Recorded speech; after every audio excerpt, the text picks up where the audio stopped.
Good evening, everyone. Harrison Bernstein here, founder and executive director of Soldiers to Sidelines. We are here with our final episode of Ball N Brew for the season. We will be back, so stay tuned. But to close it out, we have a very special guest, Coach Bobby Johnson of the Buffalo Bills, and he's going to talk to us about drill work and the actual application and, you know, how Ball N Brew works. Everyone has their beer. Right? You have your beer. I am going to be rocking this cold smoke. So I'm going with the cold smoke. It's native to Missoula, Montana. It's a Scotch ale. It's one of my favorite beers, and it's rare. So I saved my very last one for our very last episode of Ball N Brew. And we have a wonderful panel of expert O-line coaches all through college football and the NFL who are really just going to bust Coach Johnson's balls the entire time. So hopefully we're ready to go. Without further ado, I'm going to turn it over to our co-host and founder of Ball N Brew, Mark Staten, Jeff Duvendeck, and Scott Wooster.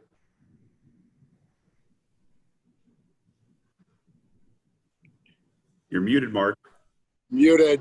There we go. He quit. I already did it. I was just asking everybody to hit their mute.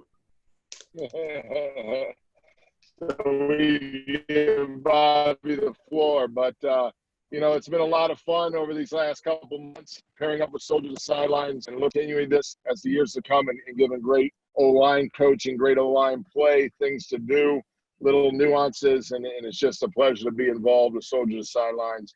And anybody out there that wants to give back a little bit, you know, that's something you can do through their website, and it's a terrific, terrific organization. So enough of that. Without further ado, one of my old teammates, a good player, better coach, and even better friend with the Buffalo Bills, Bobby Johnson. Thanks, Mark. Thanks, guys. Thanks, everybody at Soldiers to Sidelines. This is a very humbling experience. You know, I can see a lot of the faces on the panel and guys that I've known for a long time, guys that I've, you know, been to the clinics and listened to, guys that I've seen coach. And so to be the last speaker is a very humbling and honoring experience. So I had a little change of plans at the last minute. We were going to do some run game and the tie into play action and the drills to support it. But obviously we're in some crazy times, and we had a soft shutdown of our facility while I was finalizing the cut up, and was also told that not only to leave the premises, but also to make sure that I don't give up a competitive advantage on some schematics. So basically what we're doing is change a little course. It's good to see Hef on the panel, because Hef and I work together at the Bills, and I'm gonna go through some drills that we use on a daily basis.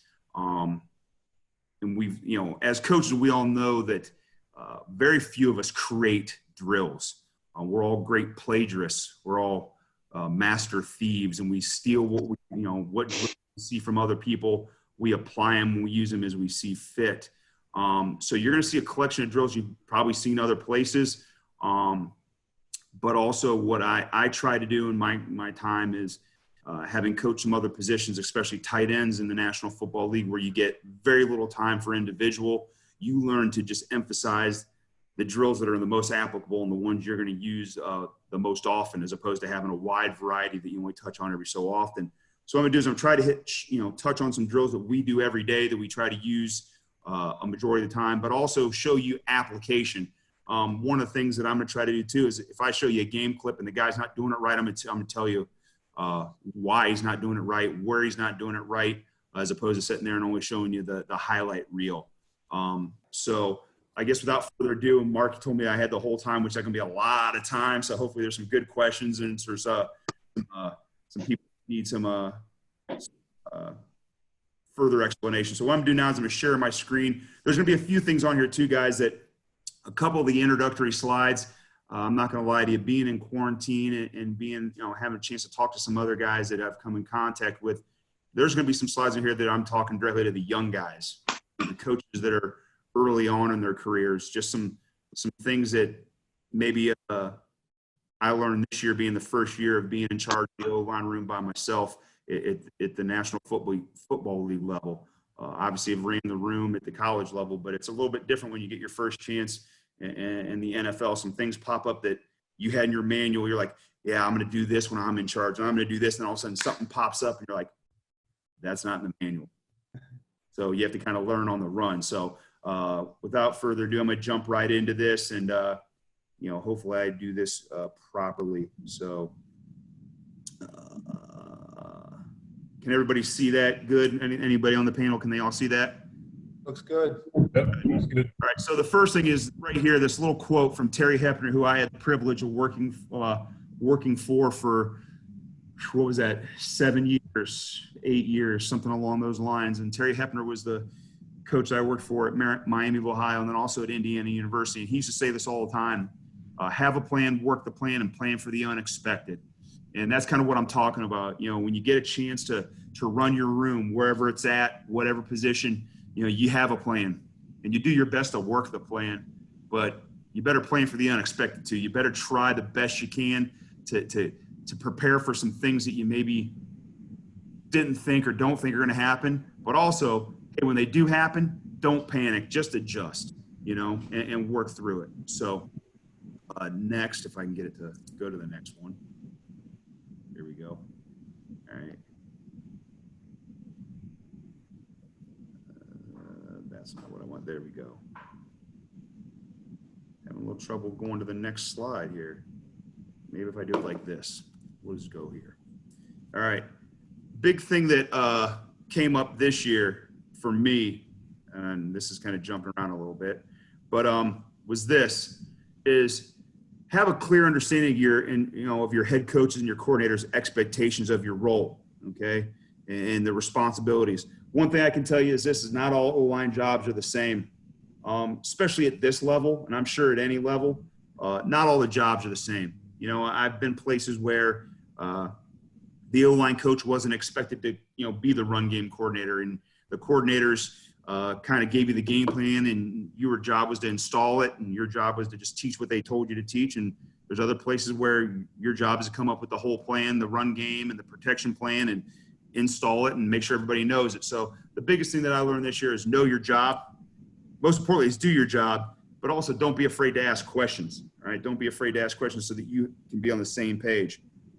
Another big thing that kind of will come up later on when I start talking about drills is maintain alignment with the offensive coordinator schematically and philosophically. And that's a big thing. Just a kind of a short story that goes with that is, and I won't divulge any names, but I was working at a school when I was coaching in college, and a particular coach on the staff was coaching a press bail cover 3 technique for the corners. And it was a hell of a drill. And the head coach told the coach, hey, this is a great drill. He said, but we don't even run cover 3. We're quarters and we're a cover 2 team. So you're wasting your time. So he was teaching stuff that he had seen at a clinic or that he had learned someplace else that, hey, it was a drill that he thought was great. But the big thing was it wasn't on the same page as the coordinator he was working with. What I learned this year, and not that I got off the path, but it was very valuable to get on the same page and stay on the same page. Your alignment with your coordinator should be reflected in your positional work, which is something that I'll talk about when we get to the drills. Your classroom teaching, your installations, your drill work should all reflect what your scheme and what your philosophy is from the top down. If you're wasting time teaching a drill that you learned somewhere that, hey, it may be a great drill but doesn't fit schematically, you're wasting not only your time, you're wasting your players' time, and you're wasting time that you could be using on something that is directly applicable, okay? So that's something that was, I think, is very valuable. There's another one with line coaches, especially, is choose your battles. Choose the battles you want to fight wisely. Don't be a stonewall, but don't be a pushover. You can go in and fight for your ideas, but don't be that guy that's hard to work with. But also don't, especially in this league, don't be a pushover now. Don't let them just tell you what they just go in there and say, yeah, we can do that. Yeah, we can do that. Yeah, we can do that. Just don't be a yes man either, because then you're going to find yourself between a rock and a hard place when something doesn't work and they said you said you could do that. So stay true to yourself, but remain open-minded, and don't be afraid of being wrong sometimes. Hindsight's always 20/20. stick to your guns, be true to yourself, teach what you believe, teach what you're confident in. And hey, if you're not always going to be right, learn from it, move on. I've worked with a guy named Bill Lynch at Indiana, and he also say, Fido, fuck it and drive on. Hey, you make a mistake, learn from it, drive on. There's plenty of battles to be fought. I think we as line coaches know this and believe this, is set the standard and expectations of your offensive linemen in your room. Clearly state the non-negotiables. Be firm but don't waver. Lead by example. Especially this was a big one for me. Being a guy that I've coached a lot of years, but it was my first year having the room to myself, and I didn't have a reputation. I didn't have a resume. I couldn't walk in and just say and do as I wanted, like maybe some more veteran O-line coaches in the league. I didn't have that clout. So I had to kind of I had to lead a little bit more by example. If I told guys to be where they're supposed to be, I better be where I was supposed to be. So that was kind of the deal that I've always lived by that, but that was really, I think, important this year.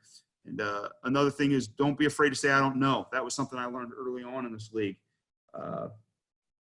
Especially when I was the new guy this year. Hef and I were both new to the staff, and there was a bunch of staff members, especially on offense, that were already there.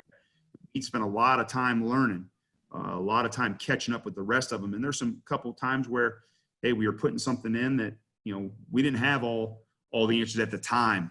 And I was very honest, like, hey guys, I don't know, but trust me, I'll make sure that before you go on the field. And Hef can verify this. There were some times where I'd say, hey, I'm not the smartest guy in the room. I'm open to some suggestions at times. At times, I emphasize the at times part. There's other times where it was a benevolent dictatorship, but I was honest and direct, and that's kind of how I handled the guys. Next, the drills. Teach the how and whys. This was really important. One for me with the guys. Two, me and Hef, and we had a third guy in the room, Ryan Wendell, was just teaching the hows, how we wanted things done and drill wise, why we were doing them. We tried to jump on that as early as possible. That was one of the first things we did after we redrew the playbook. Was when we got the players in there, it was, hey, here's what we're going to do. Okay, guys, and here's why we're doing it. You got to teach what you believe in now. That's one thing, is teach what you believe in. Don't teach what you can't defend. Because I can tell you this, especially in the National Football League, if you teach something that you don't necessarily believe in, there's going to be a guy in that room. There's going to be a moment in time where he starts questioning why you're doing the drill. Because they want to get better, and your job ultimately at any level is to make the players better, period. Make them better, all right? And if you can't defend something and a guy starts to question it or ask you why or how it applies or the what ifs, and you can't defend it, you got a big problem. So don't teach what you can't defend. Next, teach what you've found to be tried and true. A lot of us have tried certain things. There might be things that I've tried that worked for me, but might not work for somebody else. Either way, if I believe it works for me and I have examples of how it works, I can teach it with conviction. I can show the players in-action application of what I'm teaching. That way, I think if you have that in-action application, the players are more likely to buy in. And then the last thing is, don't be afraid to customize. This is something I've learned early on, early in the college years was, hey, I wasn't afraid to adjust things for certain guys. I wasn't afraid to tinker a little bit based on their ability or based on circumstances. The biggest thing I had said to me at one point in time when I was interning with a coach in NFL was, not all players are the same. And that is the truth. Not all players are the same. You might have a guy with 32-inch arms and yet another guy with 35. Trust me, the guy with 35-inch arms can do a whole lot more from a pass protection standpoint than a guy with 32. But guess what? At the end of the day, you got to make the guys functional. You got to make them better. So don't be afraid to customize some of the things that you do. Next, don't live in a box. And this is kind of there's a little bit of some prongs to this one. Work to master the offense. Learn your formations, your motions, your shifts, things of that nature. I found it was a lot easier for me to do that when I was coaching tight ends. But even as the line coach, it helps you a lot more when you know these things. gives you a little more credibility, but also gives you some creativity. I know I used to work for a guy at one point in time that he called all 2x2 formations the exact same thing, regardless if the Y was outside the Z or the F was outside the X. It was a 2x2. 3x1 was 3x1. Well, that's not always the case. You're going to get some differences from the defenses based on who's where. And you can unlock force. You might be able to get them to rotate a different way. I know Detroit, when Hef and I were in Detroit together, there were times where we'd move around Calvin Johnson because we knew they weren't going to roll down the safety of that side. They were going to play, a corner in front of them and a safety over top. So knowing how to get that kind of coverage support out of there is very valuable when it comes to making sure your run game works. Learn and grow, evolve, and recreate yourself. This was something that I'm not ashamed to admit. I've been fired, in the past. I've been on staffs that have been fired, and in order to make sure that you stay relevant and stay in the game, you got to continue to learn, grow, evolve, and recreate yourself. I had a good friend of mine, John Peterson, who was just here this last weekend, but past years we had talked, and one of the things he mentioned to me, and I hadn't really even realized, he said, "Hey, you have a knack of staying ahead of the axe man." And at that point in time, I had yet to be fired, but I had always gotten out a year earlier. And I attribute that to just, I was always trying to, learn and grow. And I know there are guys that are out there that, learn and grow and evolve and all that stuff. And sometimes that doesn't keep you from keeping you out of a job, but it helps you get a new job a lot of times. So I think that's something that's important, especially for us as line coaches, not to just always do the same thing we've been doing because that's what we've been doing. Don't be afraid to go and ask. I love getting with guys. And that's something I miss a lot about being in the NFL is you don't get a chance to visit with guys as much as you did when you're in college. But don't be afraid to get out there and ask and talk and share ideas. Last thing before I get to some film is good ideas, no rank. Jim Caldwell used to say that in Detroit. And my dad used to say it a little bit differently. He used to say you have 2 eyes and 2 ears versus 1 mouth for a reason. So you can look and listen twice as much as you talk. And he used to tell me I talk too much. I think if you use your eyes and your ears, you can pick up some things.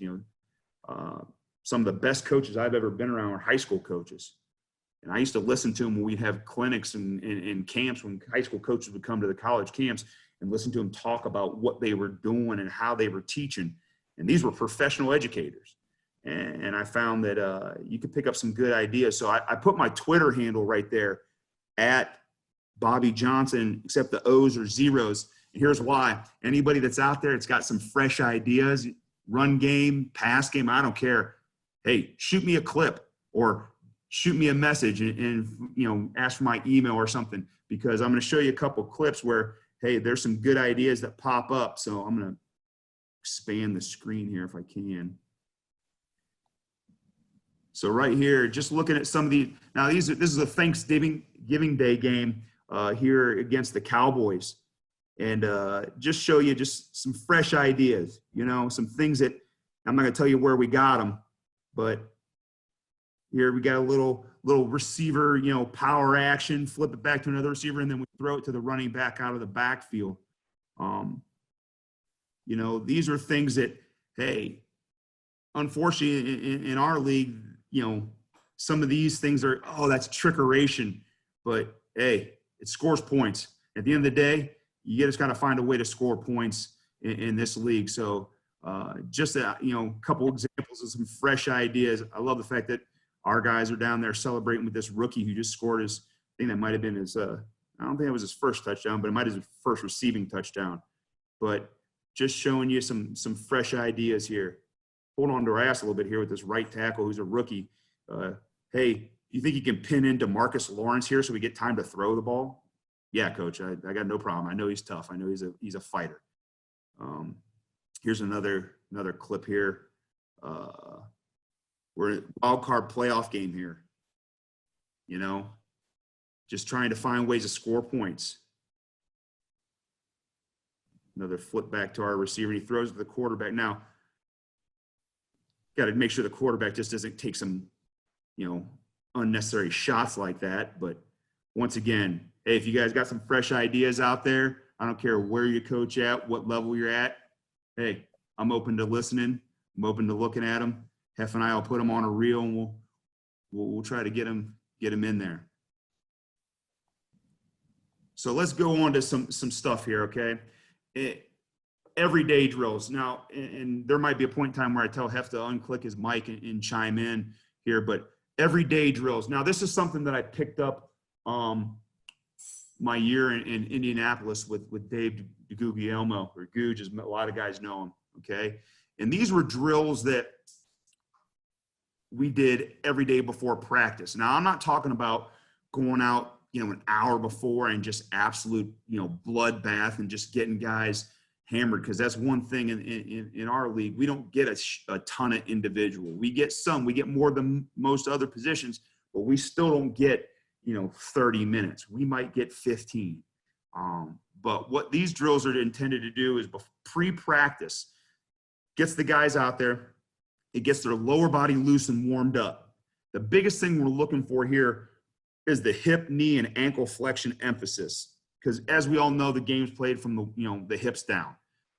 That's where a large majority of your power, your strength, your change of direction. But as offensive linemen, we play in a bent position a majority of the time, more than any other position, and we do a lot of things that aren't natural. So this is a way for us to get the lower body loose and warmed up. It's a little bit lower tempo than it's done before, because it's done before team stretch, and almost all the movements have application that are positional. All right, so let's jump to these here. The first one we do is dots, okay? And I know that sounds overly simplistic and really elementary, but what we do here is we're trying to get the guys, get this to go here, is just to get their hips loosened up. So I'll try to rewind all the way.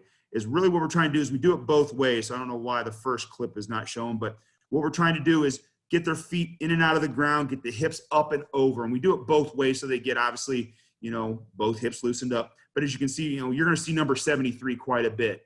Deion Dawkins, he is a very talented, athletic, gifted kid. 67 there is our starting right or left guard.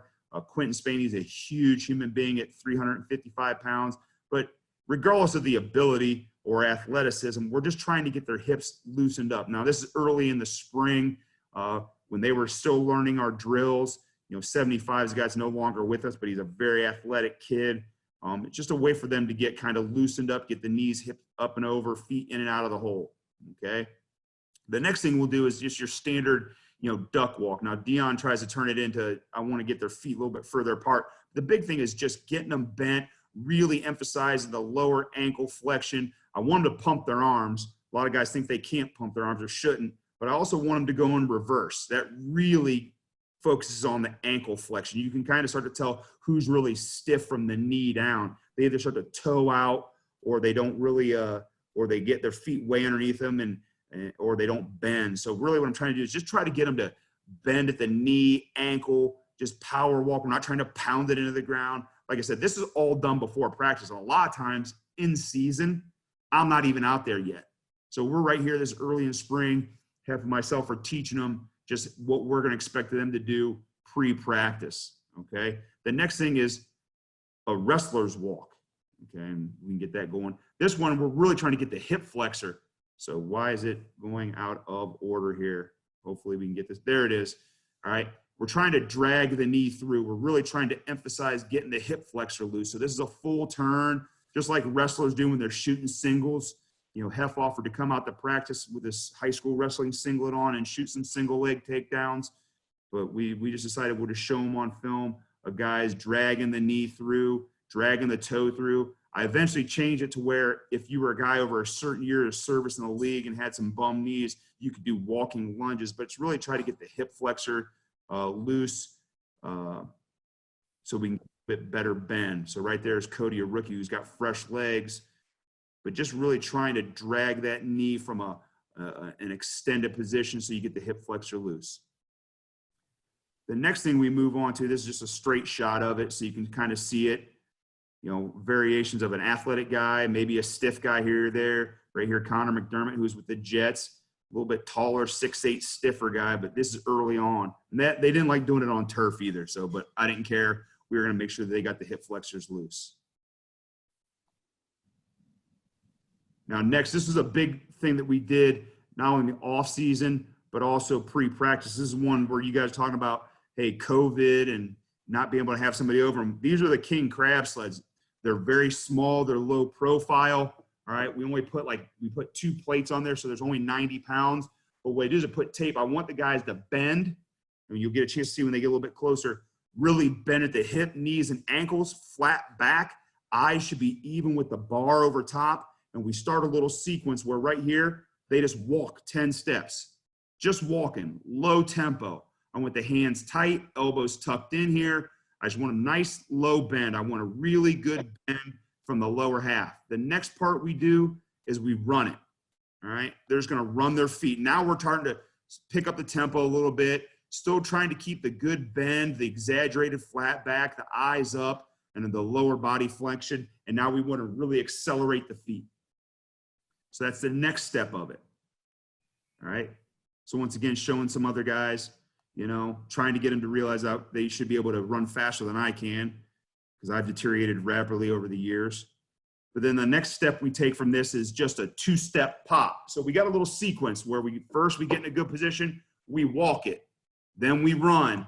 And now we're just working our base drive footwork here, all right, where we're just up and over, second step in the ground, hands on the bars. You can see there's a little bit of tape right there where I'm trying to show them where I want their hands. Right here, nice and low. I want their eyes right on the crossbar. So right there, they get a chance to, you know, understand what it is we're looking for from a hand placement, helmet placement, pad level. So you can see right there, Dion's got really good feet.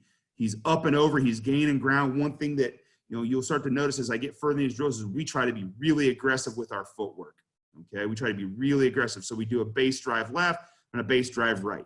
So that way it's their up foot, then you get another one with their back foot, all right? Their staggered foot. Don't like right here, over here to the left as you look at it, you know, Q Spain winding up with his arms. I want to get the hands into the blocks as fast as I can. The one thing about this king crab sled is if you get too high up on it or your hands hit it too soon or you get a little bit out of balance, that thing will raise up on you. As you can see, Dion's barely pops up, but Q's pops up a little bit higher, all right? So after that, so now we've done where we're getting them loose. We've done a little run sequence where they're getting warmed up still. Now we do a little bit of a pull sequence. And this one right here wound up being a big deal for us this year because as we get into some game tape after, you know, of the drills, you like to pull a lot. Whether it be G pulls, you know, front side pullers pulling front side, or O pulls, backside pullers pulling play side. We pull a lot. We do a lot of schemes where we're pulling, whether they be gap schemes or fold schemes, all right? So we do a little bit of a board pull drill early on where I'm teaching them. I used to be a skip step guy. I'm not gonna lie to you, I used to. Now I'm an open pull guy, whether it be, you know, G or O. I'm opening with the play side foot. I'm dropping it. I'm opening my hips. I'm getting my hips set the course, and I'm getting downhill. So right here, we're just teaching them. So right here, if you're pulling to the left and you're a left guy, it's a G pull, then we'll switch sides and make it O pull. So right here you can see that Dion is dropping his hip, dropping his foot, getting his hip open, and he's trying to accelerate down the board. Here's just a clip of Mitch, our center, who's an exceptional athlete, of how he gets his foot open,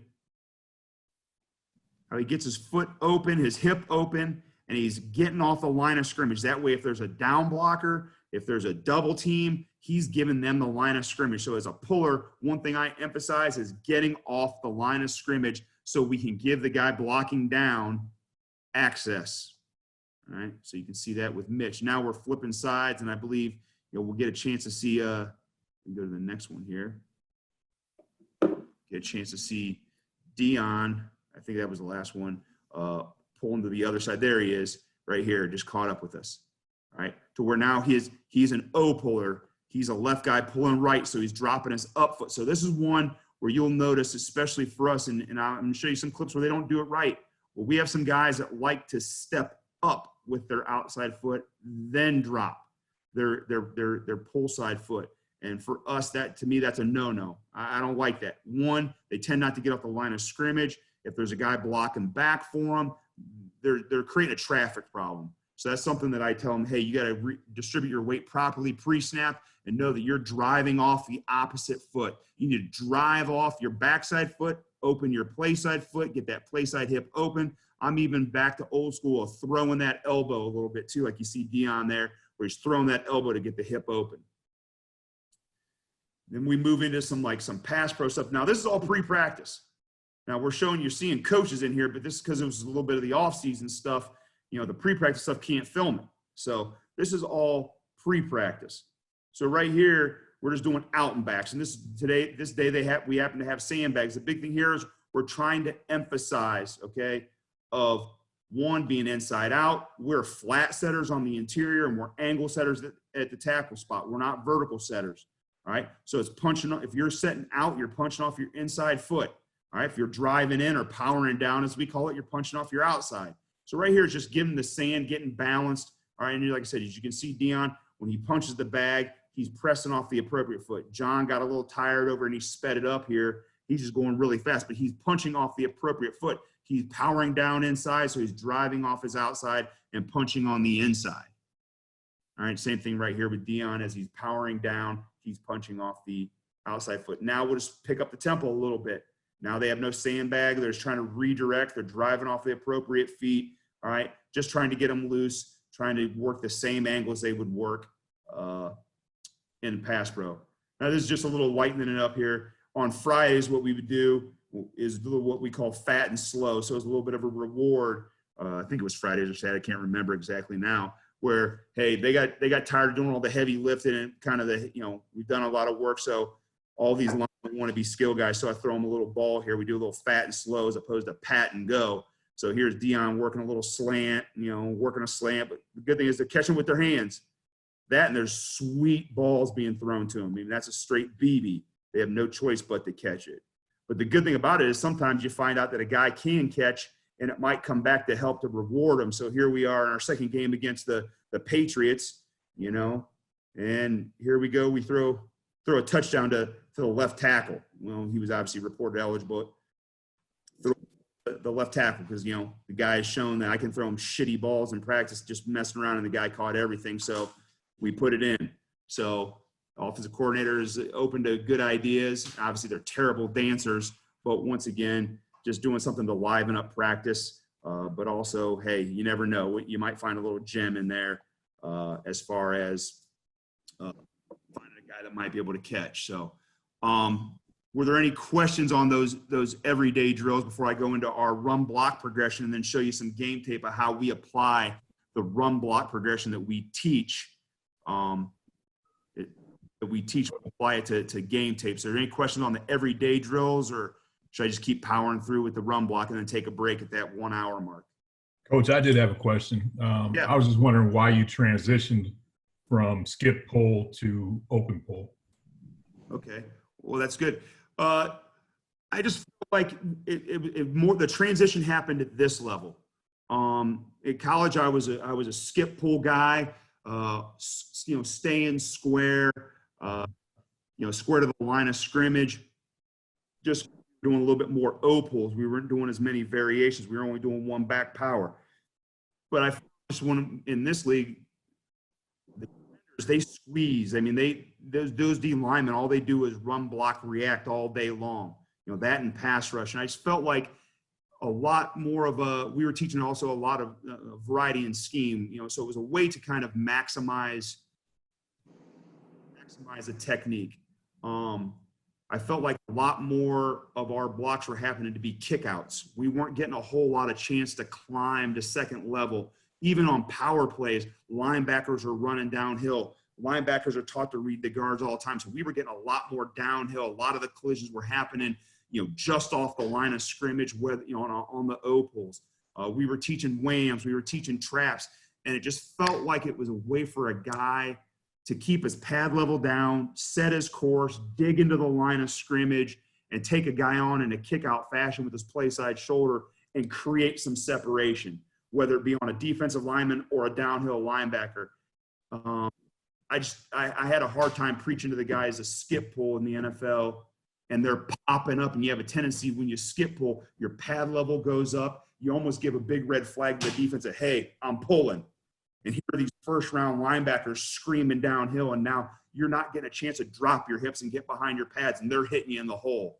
So that was the biggest reason, was just, hey, give my guys a chance to have their pad level down and hit them in a kick out fashion. But I also found that it translated better O-pulls, wham blocks, trap blocks. It was a way to teach a technique and have it apply to multiple schemes. So I was getting more bang for my buck, and it was a little more effective. It was setting my guys up for success as opposed to, making them play left-handed, so to speak. Yeah, that's awesome. Appreciate it. No problem. No problem. I don't know what's in this chat, so we'll go on to our Hef. Is there anything that I'm forgetting there on those everydays? So No, just hop in. Just a couple notes. I think this was the first year I'd ever been a part of something like this. We do this every day pre-practice, and I love it. I take it with me wherever I go for a couple of reasons. One, I think it really teaches bend, that groin strength, the quad strength that our guys, that's unique to our position. It's a way for those guys to work it every day without knowing they're working it. It's a conditioner kind of pre-practice, and the way Bobby sells it to the guys is, look, you're investing in yourself. This investment in your health, this investment in your flexibility, and preparing yourself for whatever's going to come when that horn blows and it's period one. I'm not going to say that they all love it day one, but they fix it. No, we have to sell it. And that was good that in the off season, when you're in the phase ones and the phase twos where you really can't compete against defenders, it's a way for you to kind of teach it, rep it, and then they start to realize the importance of it. And then when we get into the season where we are practicing, now it's, hey, they're invested. Now it becomes their drill. And we just set them up, and they go out and they can go out at any order they want. But my big requirement is get them all done. Center's got to get them done before they have to go to center quarterback, and the rest of the guys got to get them done before the horn blows for practice stretch to start. So that's kind of why we do it that way. So what I'm going to do now is I'm going to jump into our run progression, okay? And guys, the big thing I want you to understand here is I'm not afraid to admit it. I'm a little bit of a chameleon when it comes to what we do from a drill standpoint.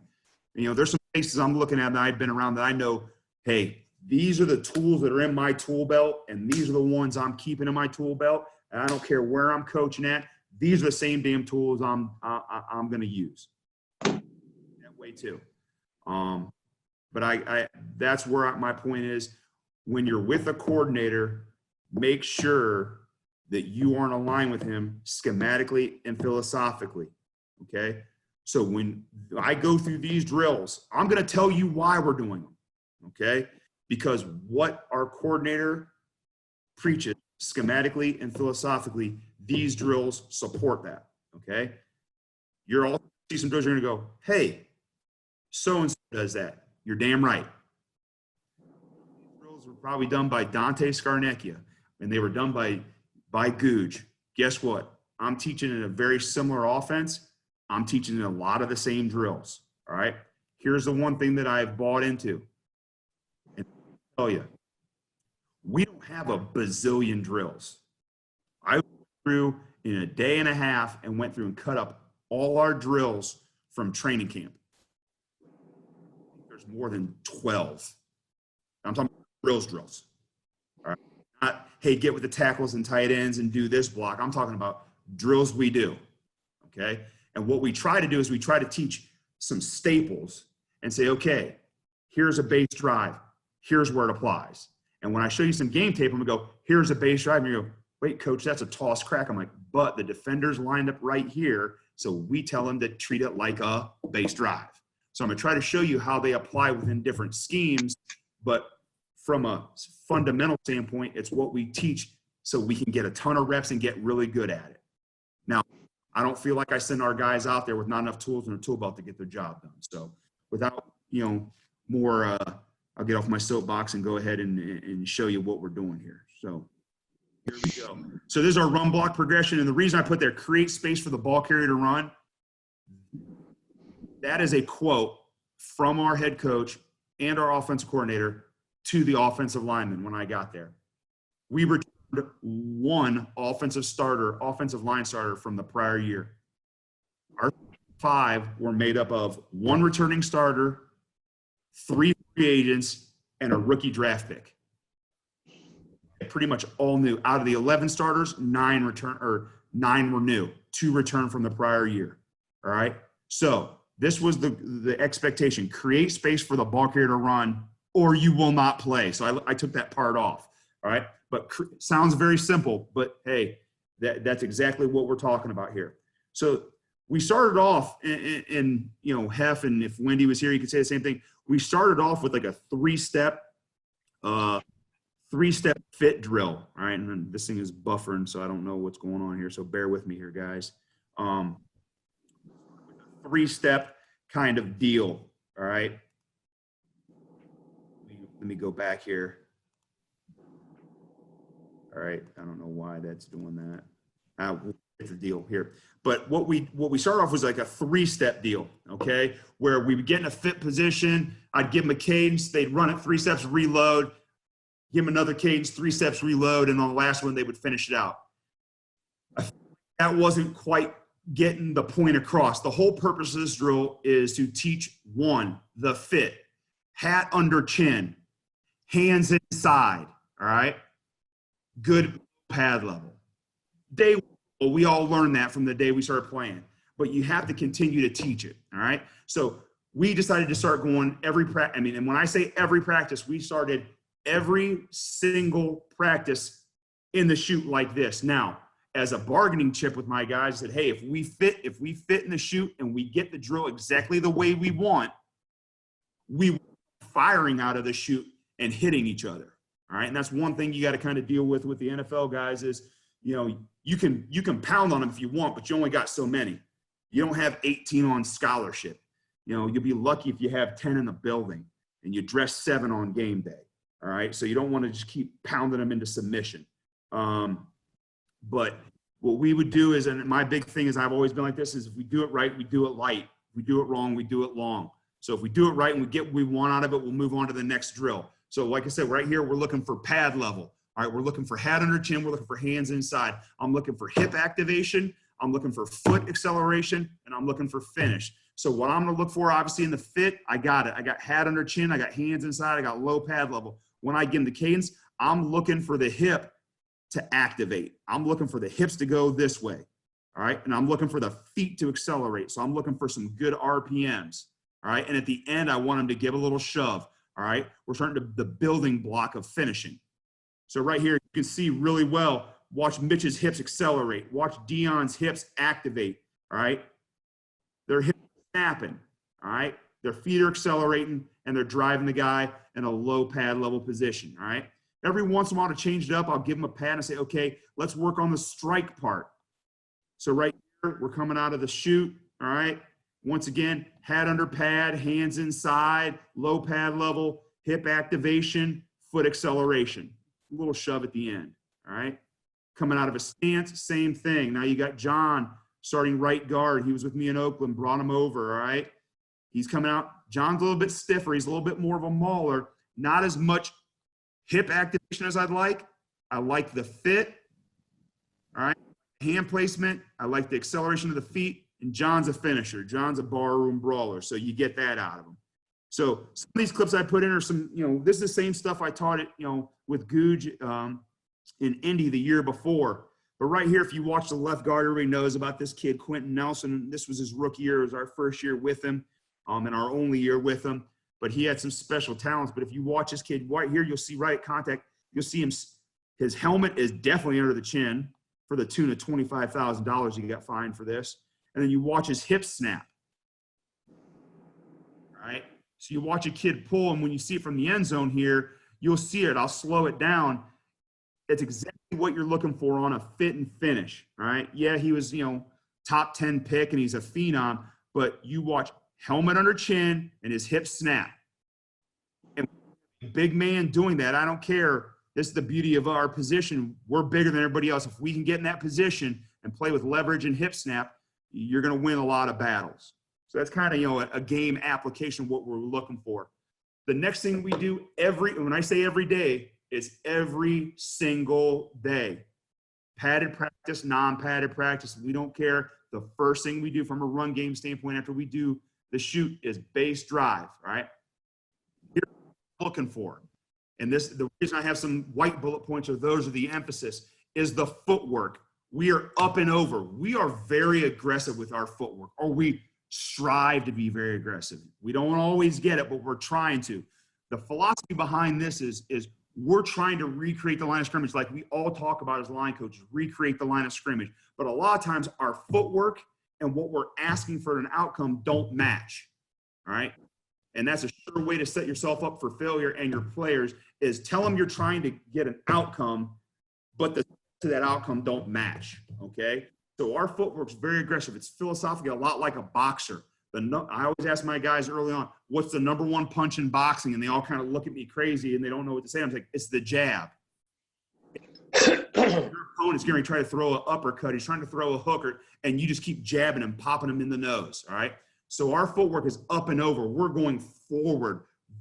Very, very rarely do we ever go laterally or lose ground with footwork, unless in certain schemes we will, depending on the defender's alignment. But in a perfect world, we want to be going forward with our footwork, especially in a base drive. Now, very rarely you asking a guy just to line up head on head and just go drive a guy off the ball.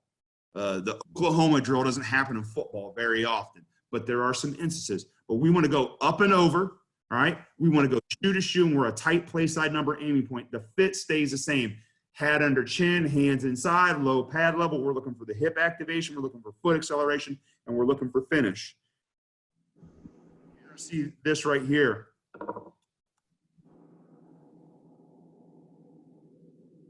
Here we go. Good. All right. So once again, you're going to see Deion Dawkins here, okay? And the big thing is we try to start them online so coaches a way for this to see what they're doing. So you can see the coach are here, his hands line. So we're going to go ahead and go base drive left. So the defender is just on his shoulder to his left. He's going to go up and over with that place, that run side footer, his left foot. So his left step should go right on that line. It should go up and over in theory. All right, the next one's going to get him shoe to shoe. He's going to be a tight play side number aiming point, so he's going to be covering up the defender so the running back shouldn't see the wrong color. We're going to have our hands on side, and he's going to run his feet down the board. All right, boom.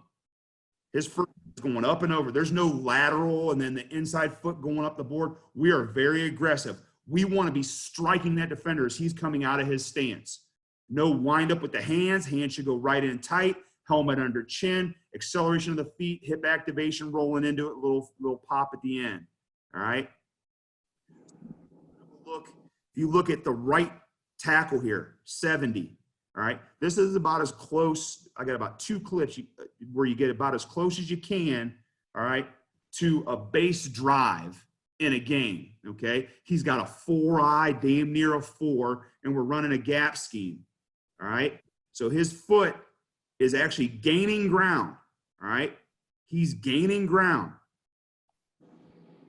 Ball is being run to his right, so he's going play side number aiming point. He's going right to that defender's left number, or as Cody's right. He's getting his hands tight. I'd like him to be a little bit lower. Now, obviously, the tight end's on trail, on a track, and he puts his hand on him. He gets a little out of kilter. But right here, he's getting that defender covered up. In a perfect world, right here, look at it. This ball carrier gets the ball. Cody's got this guy washed and covered. Now, he needs to be better. Rookie getting his feet all out of whack, but he's got him covered up. He was aggressive with the footwork, got into the block, all right? And obviously the ball carrier is able to get up in the hole and get through it.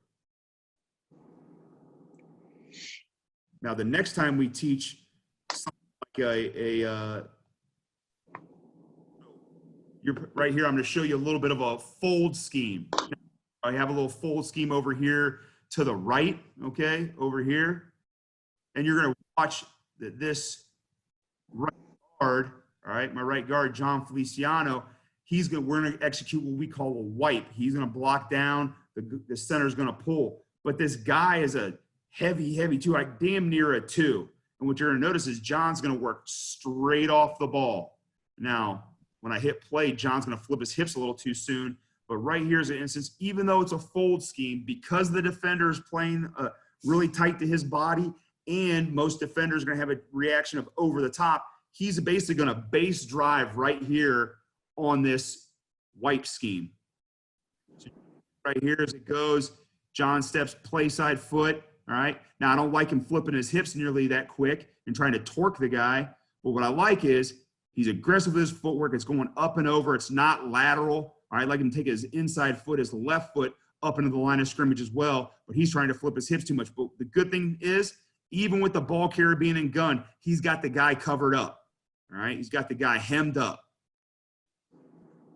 Talk about all the other stuff when we get to other schemes as far as the reach and the pulls and all that stuff. Trust me, I got plenty of examples. But right there's a good job on that base drive. All right. Here's another example on a pin and pull where the left guard does the same thing. Now, I don't like anything about that lateral step, and here's why. If he didn't take aggressive footwork, all right? But right here where we would have said, hey, just come off the ball base drive because the guy's a 2-eye. He's going to try to cross your face once he feels the center pull. Well, he goes lateral, and then he doesn't go anywhere with his right foot. And look what happens. The guy fights across, and he gets turned, all right? Now, the hole is not getting expanded at all, all right? He's not moving the guy off the line of scrimmage. The defender's moving laterally, and he's not doing it. The saving grace here is we talk about finish. So now he just runs his feet and runs out. So he didn't use the footwork at first the way he was supposed to, but he added the last part of the finish, and he got his job done. So, like I said. Bobby, what are you telling the center? Say again? What are you telling the center? I'm telling the center on that one, he's looking to help the tackle first. So basically what we do on a wipe scheme is we're telling that tackle, hey, you're still trying to reach the defensive end. The center is pulling, and he's helping the tackle on the inside. So if we got an end spike, the tackle would hand check the spiking end. The center would take him. The tackle would climb for the mic point. So I'm telling my center, hey, you're just exchanging the job that the guard would do on a double, if you would. If the guard and tackle working together on a double, and the guard's protecting the tackle's inside shoulder, now on a wipe, my center is protecting him. So he's opening his hip, getting off the line of scrimmage. He's pulling, he's checking the inside of that tackle first for a spike. No spike, insert. If he can climb through the hole and get on the other side of the line of scrimmage, go shoe to shoe. All right, shoe to shoe on the linebacker. If he has a fast flow linebacker, he can cut him, which I'll show you a little bit later. And if there's a gray area, he blows the guy up? He's going to swab it out. If there's any wrong color, but the tackle has it, if the tackle still shows that he's got him, but he's not, he's kind of like a little gray, there's a little color showing the hole, he can hand check it and swab it and climb. All right, which I try to make it as definitive as possible. So like going into a game plan, I'll tell that tackle, hey, these guys are wide fives. They're contained guys. Hey, go ahead and angle drive them out center. You peek it, but get through the hole. If I feel like, hey, we got tight fives that have been shown to pirate, like a Rod Marinelli type defensive ends where they're going to be tight and they're going to spike. Hey, guys, get ready to exchange this wipe now. But if I get guys that are just like taught like in Schwartz's system or Chris Kosurik's system where they're going to try to maybe hit you right down the middle of that crash 9 that Jim Washburn used to teach where they're trying to knock guys back and it's a little bit gray, then we'll talk about swabbing it out. That's the least thing we see, but we do talk about, hey, if it's gray, hand check, swab it, climb through. All right, let me get to this next. So the next thing we do, all right, is angle drive, okay? An angle drive. Now, angle drive is probably the one that happens the most out of everything that we teach, all right? And on the angle drive, we're taking angle 2, all right? So this is one that, you know, in tight ends, you teach all the time.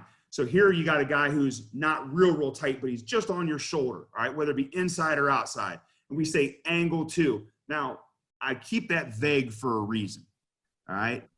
And as you see in the parentheses there, hey, tighter, flatter, wider, deeper, all right? The tighter the defender is, I might go a little flatter with my step. I might not be able to go up and over like a base drive, but if he was so tight to me, it would be a base drive. But if he's just off my shoulder, I want to make it a little bit flatter, but I want to get on his body. I don't want to lose ground unless I have to, right?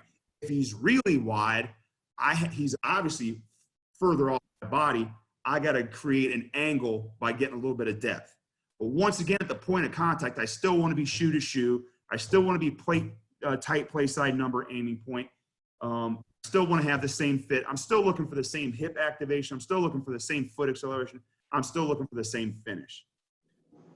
Right here, all right? And I'm going to try to show you this. It might be look a little distance. I'll try to. I want you to see Dion again over here because you can see his foot, all right? He's not losing a lot of ground, all right? But what he's doing is he's creating the angle to get to his aiming point, all right? And you'll see it a little bit better on this next clip. And then he's still tight aiming point. He's still trying to accelerate his feet. But on this next clip, as you can see from the side here, all right, off his right shoulder. He's on the back side, okay? This would be the same. I use the same technique right here. You're saying angle drive on his inside. Why would he angle drive? Well, that's the same. We use the exact same technique when we're blocking down on a fold scheme.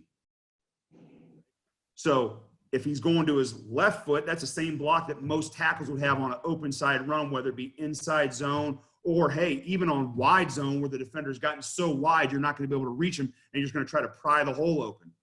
All right? So if it was on his left shoulder, that's where an angle drive would happen. If it's on his inside shoulder, this is the same footwork he would use on a tug block where he's blocking down on a 3 and the guard's folding around. So once again, we teach angle drive to their left, you know, if they're a left-handed stance to their left, but also to the right because they can apply to different schemes. So right here, he's angling too. The guy's on his inside shoulder.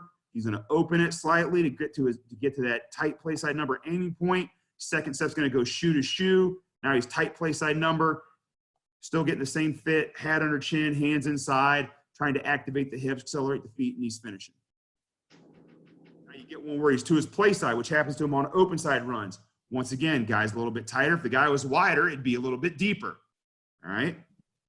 The only thing we change is if a guy gets so wide, if they're contained players, I would tell him not to get to the play side number. I'd just say, hey, take near number and just pry him open. Right here, for teaching purposes, the guy's tight, so it's a little bit flatter. All right, still aggressive. All right, getting his hands in tight. All right, getting acceleration. All right, trying to get hip activation and a finish at the end. So here I'll show you a couple clips where we're talking about angle drives. Now right here, when you see this, all the guys from the center over get involved in an angle drive here. All right, we're running a little bob exchange, if you will, where we're going to go ahead and they're going to, you know, shift, and now the fullback's going to lead on the Mike spot, okay, as opposed to the Will spot, and we're just going to go ahead and in essence fan out, or everybody's going to man the front side. All right, so all these guys get on angles. Dion, obviously, the left tackle, has an angle, but the guy's so wide, he's going to change his aiming point from outside to inside. All right, I want my left guard here to get to the outside. All right, but the one that's really doing a good job of it is the center. All right, John Feliciano. He opens, he drives, he accelerates his feet, he gets some hip action, all right, and pries the hole open. Right there, I think he's the one that creates the separation to get the run started. So right there, point of attack. We got an angle drive where he gets a nose that jumps to the weak side. He angle drives him off the ball, lets the ball carrier cut behind him, lets the fullback insert, lets the ball carrier run behind him. So there's one application of an angle drive. All right. Here's another application of angle drive. All right, we're running an O scheme. We got a double scheme. We got a backside guard pulling to the front side. Now we got a center blocking back on a A-gap defensive tackle. We've all done this. One of the things we teach when we teach O schemes is we tell my centers is, hey, you've got to clear the midline because this running back is reading A-gap to B-gap to C-gap to D-gap. All right. So if you clear that midline and that backer wants to fly over the top because they have a spill scrape type of technique where they go, you know, a spill and a scraper over the top, and we can drive this guy off the midline. Now he can just take the A gap. All right. So that's where we're telling him, hey, angle drive and clear the midline. Well, right here, the guy's slightly off the hash. Hey, that's a win in this league where if you can keep that guy from squeezing you back into that A gap, right here would have flowed just a hair faster. All right. Frank is eyeballing him. If that guy would have flowed just a little bit faster, he could have just said, hey, I'm not going to follow this whole thing around. I'll just bounce it right there because we've got a cut in the defense on this angle drive block.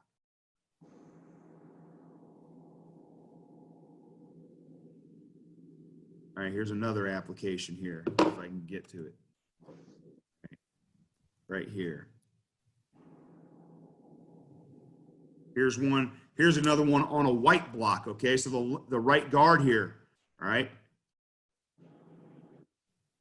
Keep that hole open. Now, going into this was like one of the first couple games of the season. This guy right here, this was number 6 lineman, and this was number 7. We had 2 linemen go down. These guys barely got any reps. As a matter of fact, this guy we picked up in a trade right before the 3rd preseason game. Got called into action. The center went down, and the rookie right tackle went down. These guys hadn't had probably, between the 2 of them, a grand total of maybe 6 reps in practice all week, and we're running an open side, outside zone RPO where he's got to try to expand the hole. He's got to try to cut it, and the center's going to pull here. So right here's another example of an angle drive where, hey, if we can get this guy not to squeeze it now, a little in the fact that if we start to lose helmet leverage, I'd like him to scrape paint and take that left arm and rip it across his face. But the good thing is he doesn't get beat right now. He has that hole open. The center's able to get around up and through the hole. Go shoot a shoe, expand it. Got a good gain there.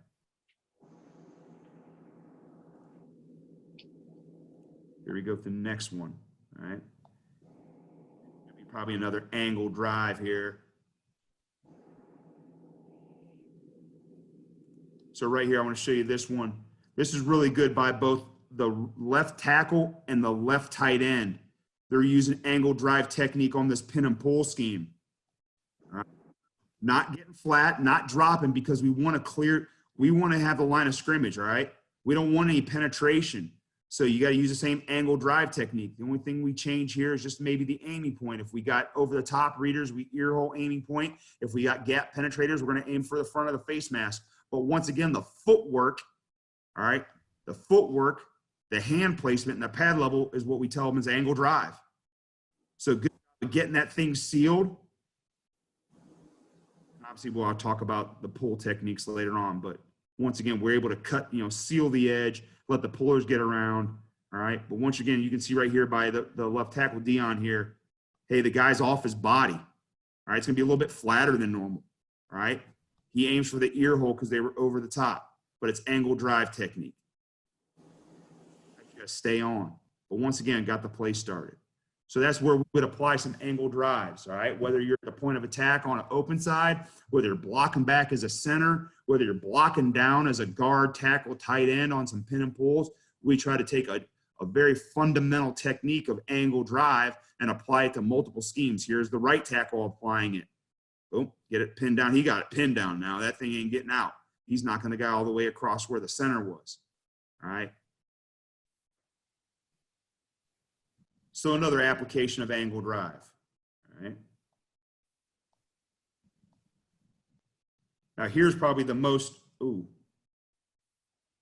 me go back to that one because that was a good angle drive as far as what you most commonly see out of an open side tackle. So this was the year before in Indy. So the left tackle here, Anthony Costanzo, is, probably one of the more underrated left tackles in the league. But here's a guy that's off his body, so he's losing a little bit of ground, all right? Once again, the second step is going shoe to shoe. He's a tall guy. I'd like him to drop his pads a little bit more, but he expands the hole here for this wipe. So that's another example of angle drive. Here, Quentin got a guy closer to him, so he doesn't need to go nearly as flat or as far. He could go a little bit more up into it. His guy's so tight, he could almost go base drive here, all right? But Anthony does a good job of angle driving it and prying the hole open so that the center can get up to second level and the back can get in there.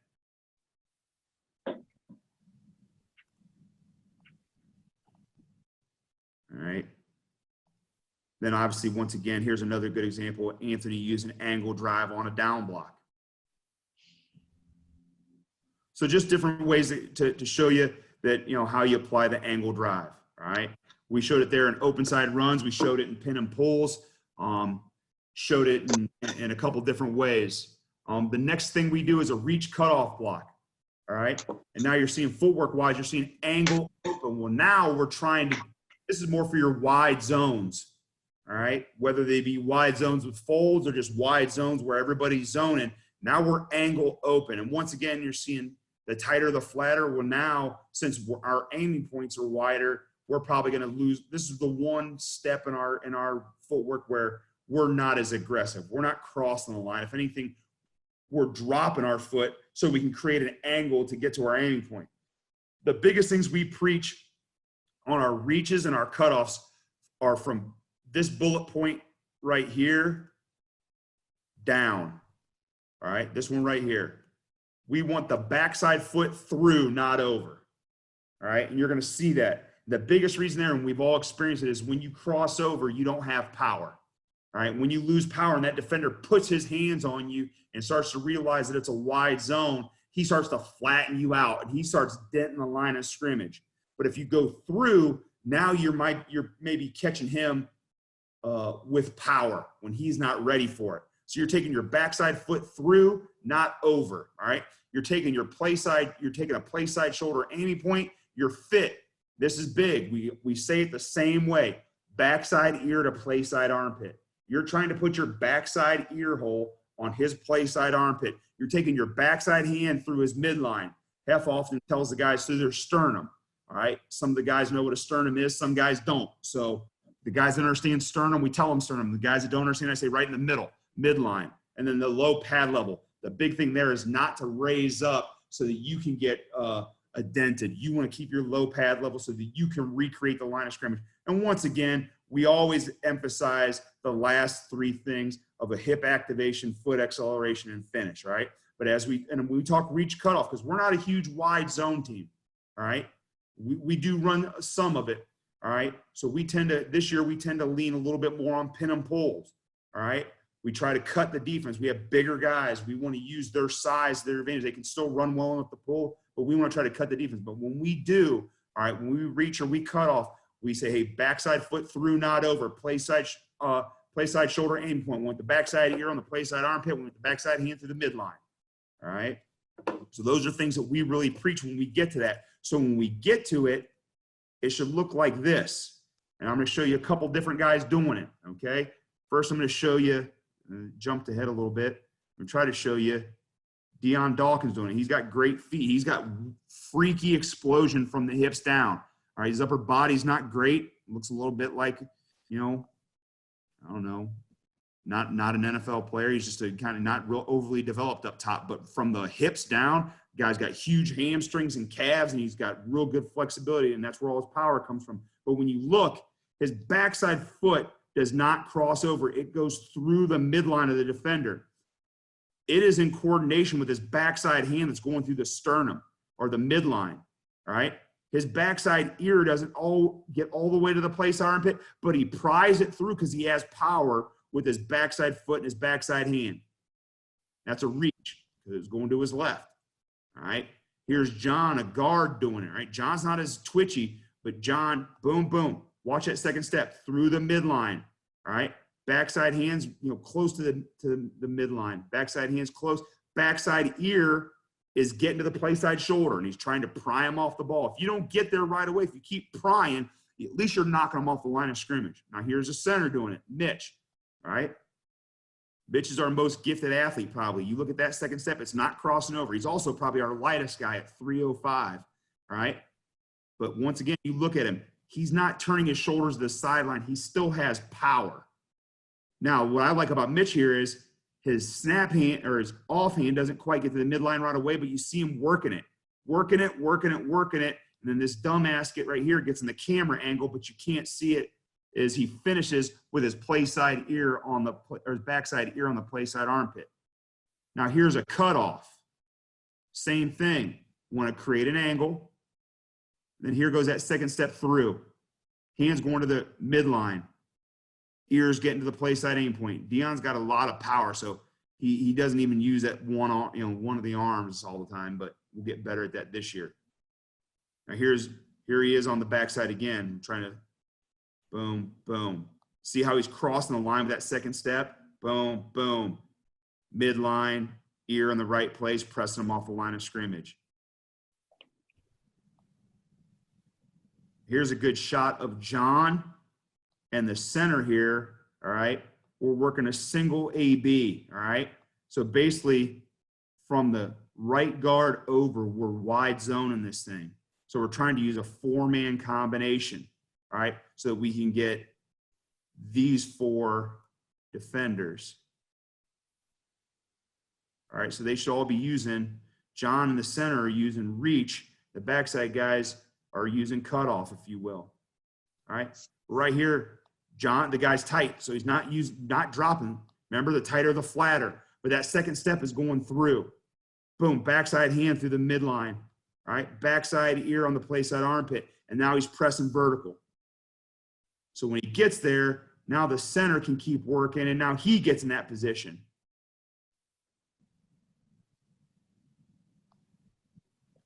Here's a shot. Houston. Here's a shot against Houston.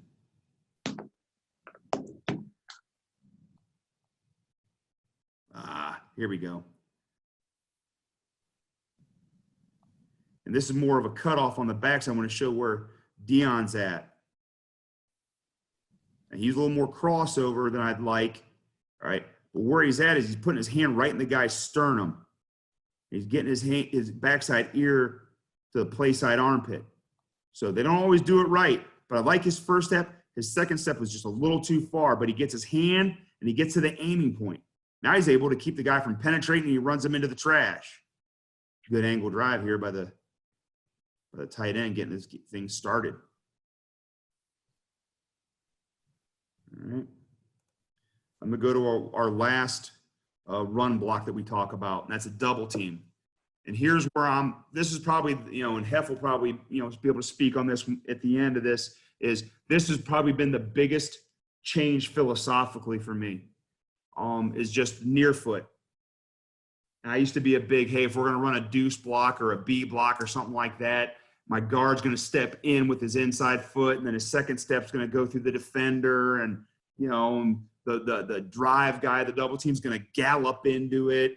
And I'd done that for years and always had the same issues we all run into, where we never stitched that gap shut. We never shut that gap off, and the defenders wind up creasing us. We're not getting, four hands on a guy and putting two true guys on him and driving them off the ball. And then when I got to Indy, Gooch taught me near foot. And I bought him real quick because I saw how the footwork changed the timing up, how we were the aggressors and we were stitching that gap shut. We were taking the gap away from the defender. We were getting hip to hip, shoulder to shoulder, and we were digging guys out. The beauty of the way we teach double teams, we teach deuce blocks just like we do B blocks. We teach H blocks just like we do A blocks. This is the same. Anytime we are working a two-man double team, this is the same footwork. Inside zone, gap scheme, duo scheme. It's the exact same. So we don't care. This is how we teach double teams, and we may call it something different based on where it's happening, but this is how we do it. So the footwork for the post and drive offensive lineman is near foot, lead through. So if I'm a right guard and a right tackle and I'm working a deuce on a gap scheme, the right guard stepping with his right foot and the right tackle stepping with his left foot, because the defender's in the B gap. And we're both stepping with our near foot to the defender. And we're taking half of the man. That's important. Half of the man. Don't overstep and take 3/4, and now we're jamming into one another. Take half of the man, the fit. Once again, the emphasis, take half of the man. We're hip to hip, shoulder to shoulder, 4 hands in, 4 eyes on. Our guys get sick of hearing that. Hey, near foot, hip to hip, shoulder to shoulder, 4 hands in, 4 eyes on. All right? It's one of the rare opportunities where we get a chance to put 700 pounds onto 300 pounds. And we got some 350 pounders. So yeah, we can get 700 pounds into a block. All right. So, but we're going to get 4 hands on the down guy. And we're going to have 4 eyes on the linebacker, and we can read it accordingly. All right. So we'll show you a couple here. All right. And then we'll take a quick, break and answer any questions. Are you going to crowd the ball on that? Or are you going to just keep it the same? I try to take as much of the ball anytime I can. We're not a big, hey, get off the ball. We try to tell our guards to put their hands on the back tip of the ball. All right. We try to tell them to put our hands on the back. Now, I've been places where it's, hey, put your hand directly in between the ball and the center's feet. Nah, I want to take as much real estate as they let us have. So I'm going to try to put our hands right on the back tip of the ball. And then when it's short yardage, we're going to try to take even more than that. All right. So we try to crowd as much. Now, split wise, I don't screw around a whole lot with expanding or decreasing my splits if I'm working with guys. I don't like giving that kind of a tell. So I try to keep 18-inch splits. The one time that we really preach expanding any kind of a split, Bob, is when we know scheme-wise we're going to get a wipe. Down by a guard, center around, I tell the backside guard, hey, buy yourself a little bit of real estate to get yourself through so that you don't get picked off by the shade getting knocked across. But once I don't have the double teamers crowd it and the puller back off. That, as you know, they got quality control guys who study the shit out of all that, and I don't want to give away a tell. But here's how we start off teaching the double team in the off season to get them to understand. And it's not a gallop either, guys. It's not a, hey, high foot gallop where we always keep the inside foot high and all that stuff. We're running. We're still trying to run. So we put the prowler sled out there, and we actually have races. So we get in there and they're running and they're trying to keep ass cheek to ass cheek, shoulder to shoulder.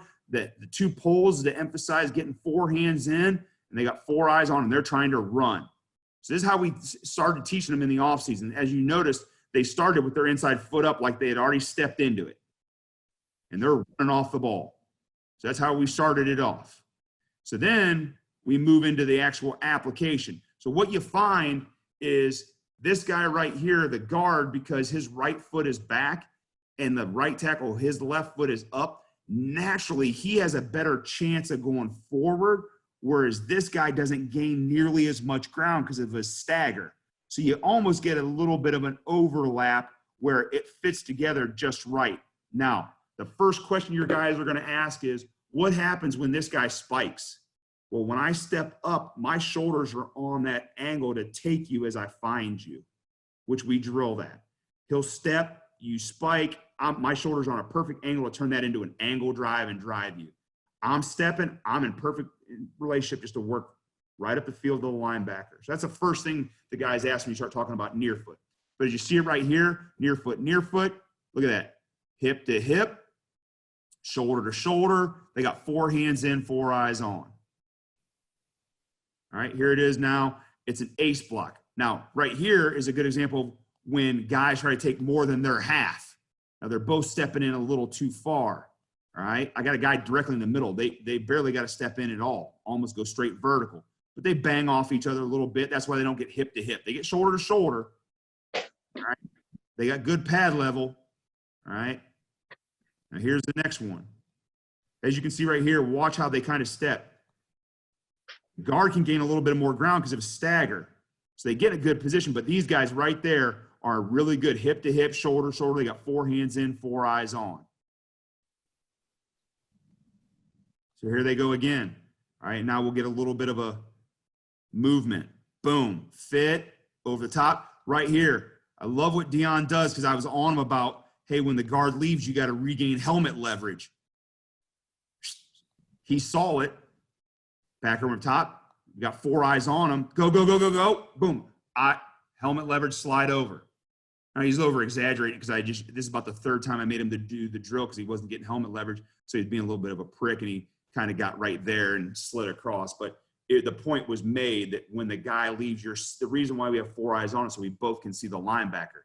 So when he leaves, now you can regain helmet leverage on the down guy. So here's a couple clips of some double teams. So here's a backed up situation where we have a little dive play where we get a single and we get a B back here.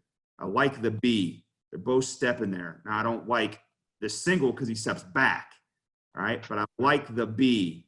I don't like the rookie's feet after contact. I like the guard. I like the way John's stepping. All right. But the good thing is we're getting shoulder to shoulder. Both. It's not perfect, but we're making sure that these guys can't split us. That's the biggest thing. I've been part of places where hey, I'm stepping with my inside foot, then I step with my outside foot. Now that gap stays the same or gets bigger, and we get dented, and then you're getting yelled at by the coordinator of why the damn run ain't working. The head coach is pissed. The next thing you know, they're saying, screw it, we're just going to throw it all the time, and now you got to pass protect all day long. So here's another shot of this right here. All right. A little bit better out of the single. But once again, as you can see, how they're getting shoulder to shoulder, hip to hip, and they're up under that defensive lineman.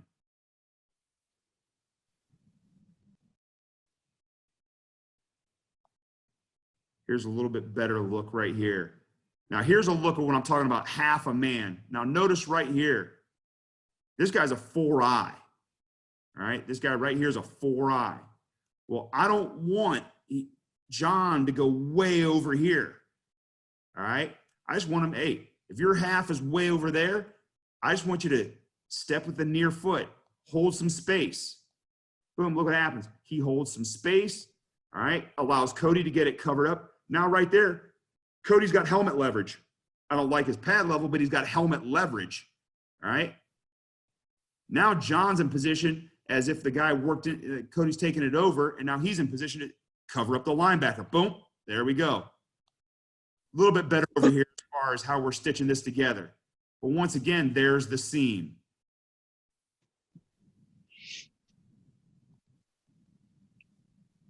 I think this is the last couple right here, and then we'll answer some questions before we go into some pass pro. So here we got, this is every, line coach's wet dream is when you have a, called duo. You call duo because you want to get as many double teams as possible. Well, here in this situation, we got 1, we got 2, we got 3 double teams. You can't, you can't line up any better than that for duo, right? So here we go with our double teams. Really good, near foot. His foot gets, now his stance is so damn wide that it kind of steps away, and it's a wide 3, but he holds space, allows Stanzo to get up in there. But look, boom, shoulder to shoulder, hip to hip. This guy plays away from the jumbo tight end. All right, these guys, look, initially look like a couple Saturday night drunks by how they get buckled. But the good thing about it is, look at that. They're hip to hip, they're shoulder to shoulder, and they're underneath the guy's pads. All right, so at the line of scrimmage, you got everything covered up, and they got eyes for, look at their eyes. You got eyes here on this. They got eyes. They both got eyes on the linebacker. They both got eyes on the linebacker. He's got eyes on the linebacker. And this is shaping up to be something good. All right. Defensive linemen are just erased out of there. Linebackers are covered up. Boom, boom, boom. There you go. All 3 of those blocks were the exact same drill.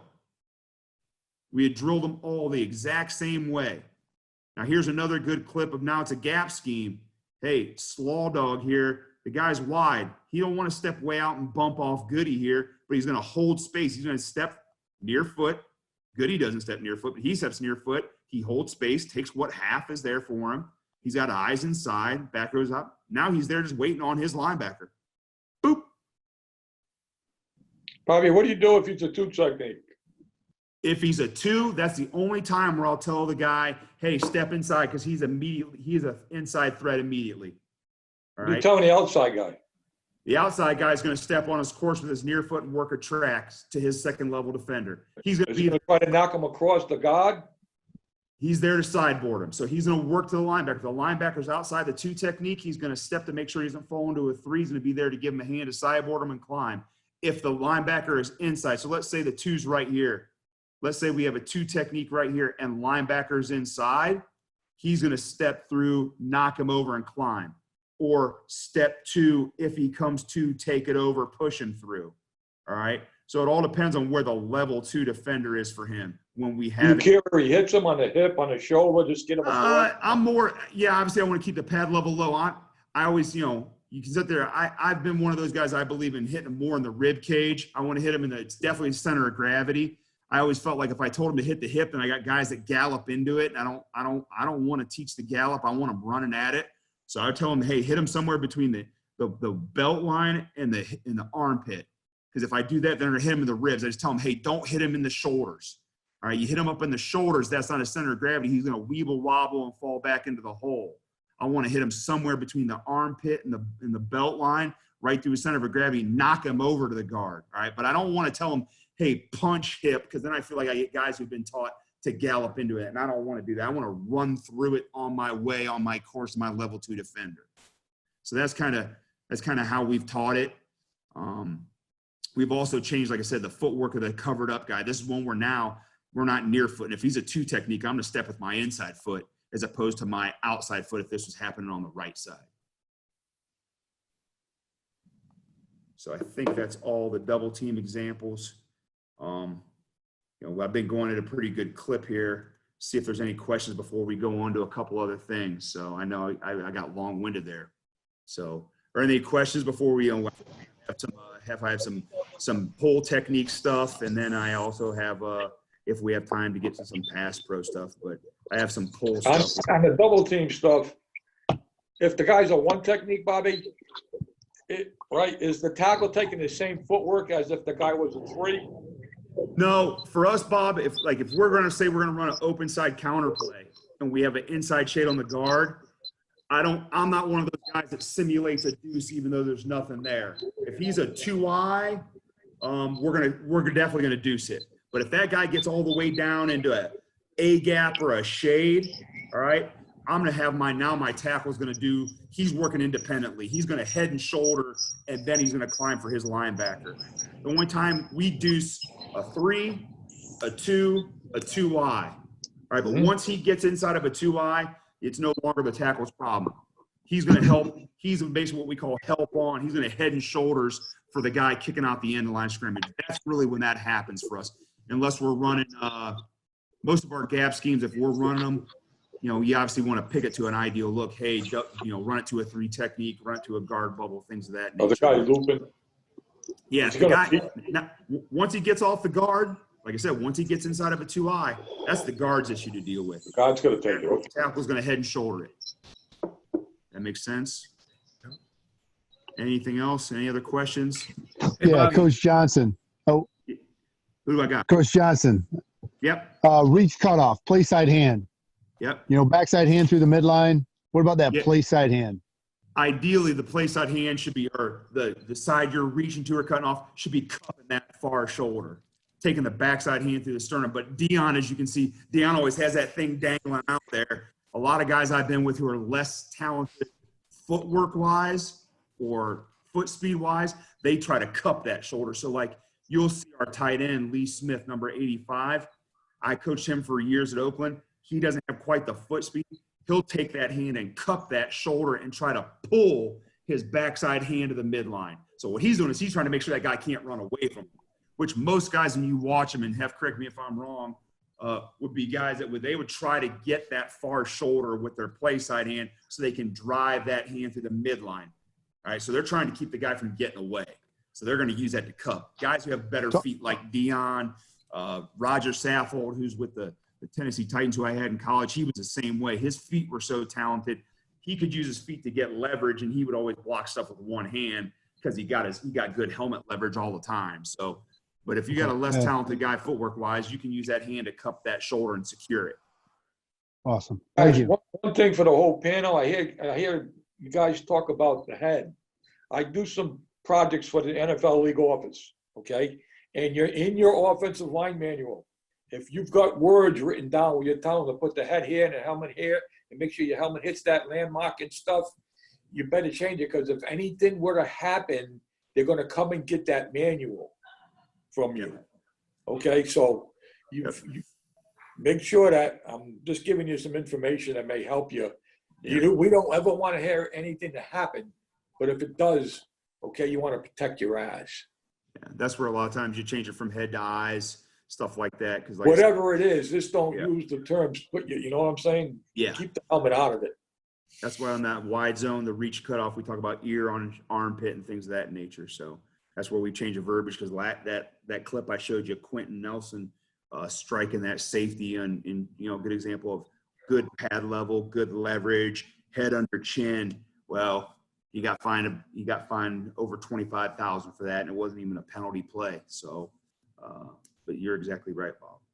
Coach Johnson, Yep. why do you not teach the gallop technique? Why is that? I felt like, just in my experience, that was something that I had taught. I had been a part of a place where we taught it, and obviously I taught it with the tight ends in Jacksonville. And I just felt like we spent too much time working laterally. We didn't get into the block. We spent more time chugging our feet laterally and catching defenders. We weren't keeping the defenders off the line of scrimmage. Felt like guys they were doing what we asked them to do, where they were trying to get hip to hip and shoulder to shoulder, and they were galloping it. They spent more time working laterally. The one thing that we've really changed is we're trying to take guys off the line of scrimmage. We're trying to recreate the line of scrimmage. So I am going to try to give my guys tools to where they can get the defender before he gets going forward. Guys, we're all line coaches. How many times have we over there been in our corner of the field working our balls off, sweating like crazy? You look over and it looks like romper room with a D lineman. Because in run period, all they do is they hit that little low sled and they're just trying to get into a gap and they're just running off the ball and running off and then you listen to them teach. The biggest thing was listen to them teach pass pro or pass rush. All their moves is rhythmic, like dancing off of steps. Hey, 1, 2, 3, long arm. 1, 2, 3, 4, take it away. Well, I disrupt the rhythm. I'm that guy in dance class stepping on your damn toes and I'm fucking it all up. That's what I want to teach our guys is when that guy goes to get on rhythm, boom, we're into him before he hits his coordination. So that's why the gallop, I just felt like set us up for playing into their hands where they're driving at us and we're going laterally trying to mesh together on the line of scrimmage. So that's away from it a little bit. You ever get a problem with linebacker scraping over the top and the tackle or the tight end has a hard time getting on that guy? That's double teams? Yeah. Yeah. Well, I felt like the way we teach it now, the big thing we emphasize, because we are getting into it, we're both very square.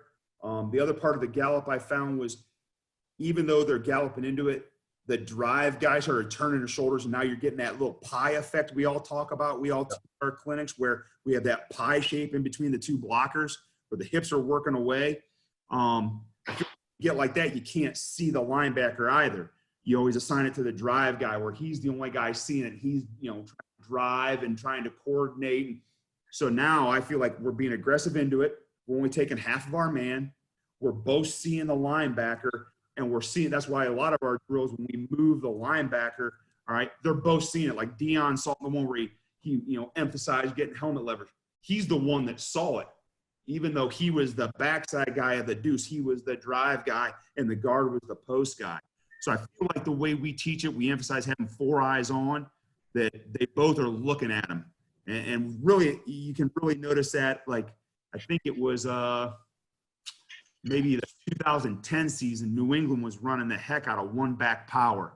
And you looked at it, and it looked like Dante was teaching like a double, all right, where they were almost like they were tight inside zone in the 3 technique. And what they were seeing a lot more 4 eyes, and linebackers were running over the top, and they were just almost like they were zone competent. What it was, now that I know, studying what they're doing, they were still fit the same way, but they were both seeing it. And as the linebacker was going over the top, whoever that post guy was seeing it, he's go, go, go, go, and he's sliding his helmet across to gain leverage, and he's pushing the drive lineman off. But they were both seeing it.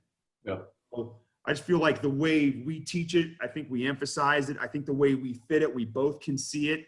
Obviously, if you're working a gap scheme and the guy's 2 or more gaps removed, the post guy sees it before the drive guy.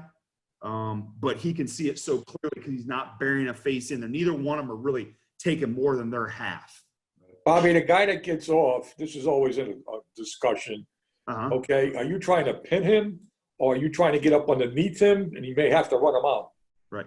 That's something always, every guy asked that was like, hey, how do we want to take on the linebacker? My big thing is this. And it's funny that there's a third guy in our room, Ryan Wendell, who played for the Patriots for 8 years. And he was told time and time by Dante was, don't try to out-athlete an athlete. And here's the thing. and it's time, we've all seen it. You try to tell your guy what leverage to pick on level 2, and they're trying to get to it, and they're just never right, and the back doesn't see. Here's what I tell them. If you can, cover them up. Shoot a shoe, cover them up, and let the back choose. The one thing I will tell them is, if that linebacker overruns it, make him run all the way across your face, you can take his backside number and run him out. I don't ever tell him to pin him in unless he's just a blind dog in a meat house and he just pins himself, go ahead. But I tell him, hey, cover him up. If he overflows, take the backside number and run him out. Let him go where he wants to go. And then years ago, I would go visit Joe Bugle, God rest his soul, down in Washington when I was a young puppy when I first got in. And Joe would on the doubles, he never wanted the guy to run underneath. He didn't care if he ran over the top. Right. Just don't run underneath. Well, that's where stop. We don't want to run underneath. When we're running double teams, though, the post guy is always responsible for the inside gap. So even if it's the backer they're not working for and he tries to run downhill, we're going to come off. If it's the guy we're doubling to and he tries to, just like you saw a couple times there, Slaw and John were both in positions where they're looking at the guy, and we tried to go underneath. They peeled off the block for him. So, but once we come off the double team for level 2, that's what I'm telling them. Cover him up, shoot a shoe. Let the back make the cut. If he flies over the top, hey, take the backside number and run him out. Especially on open side counter plays. That's where it works the best. So that's kind of where it has happened the most. Trying to read some of these questions. Do you have any off-field activity drills that you recommend that would help build communication practice with your line? We try to communicate all the time just with our calls. Like one of the things we cleaned up this year is some pass pro, one that I'll hit on if we have time to get to it. So if there aren't any other questions, I'm going to jump to a couple of the run ones that I want to make sure we get to. Yeah, go ahead, Hey, Bobby. Steve. Yeah. Hey, when you were talking about the down dry block, you know, obviously the lineman has the luxury of blocking down, but now what are your coaching points for the tight end when he has a straight up 6 technique? You know, obviously he doesn't have the luxury like a guard would have 2 technique like Coach Wiley meant, but he's on his own and he's ahead of coaching points. Right. What I've done there is this, and this is from my experience coaching tight ends. In the National Football League, a lot of times if you get a head up 6, that guy is 2-gapping you and he's reading your helmet. So right now, I also had Lee Smith for a long time, who's 285 pounds. He's like a tackle, all right? And he's a big country strong guy where he can, as long as he gets his hand on, he can kind of torque you where he wants. But he's getting a little bit older, so now he has to use a little bit of the old knuckleball pitcher where he's got to use all the tricks. But if I had a 6 technique, I tell him, hey, go ahead and step inside footwork. Try to get your helmet going in to get him to bait inside. Now take your outside foot straight vertical, press that hand, and just try to gain helmet leverage on the outside. What you don't want to do is allow the guy to penetrate. What if he's a 6 and he's a spiker? Well, I don't want to step near foot, and then all of a sudden now I'm giving him an alley to go inside. So I always told 6 techniques, hey, I want to take an aggressive up and over step with my inside foot. My helmet's going in, bait him to go inside because he's a C-gap player. Get him flowing, cover him up with my outside, press the outside hand, gain helmet leverage on the outside. If he tries to go over the top, scrape paint.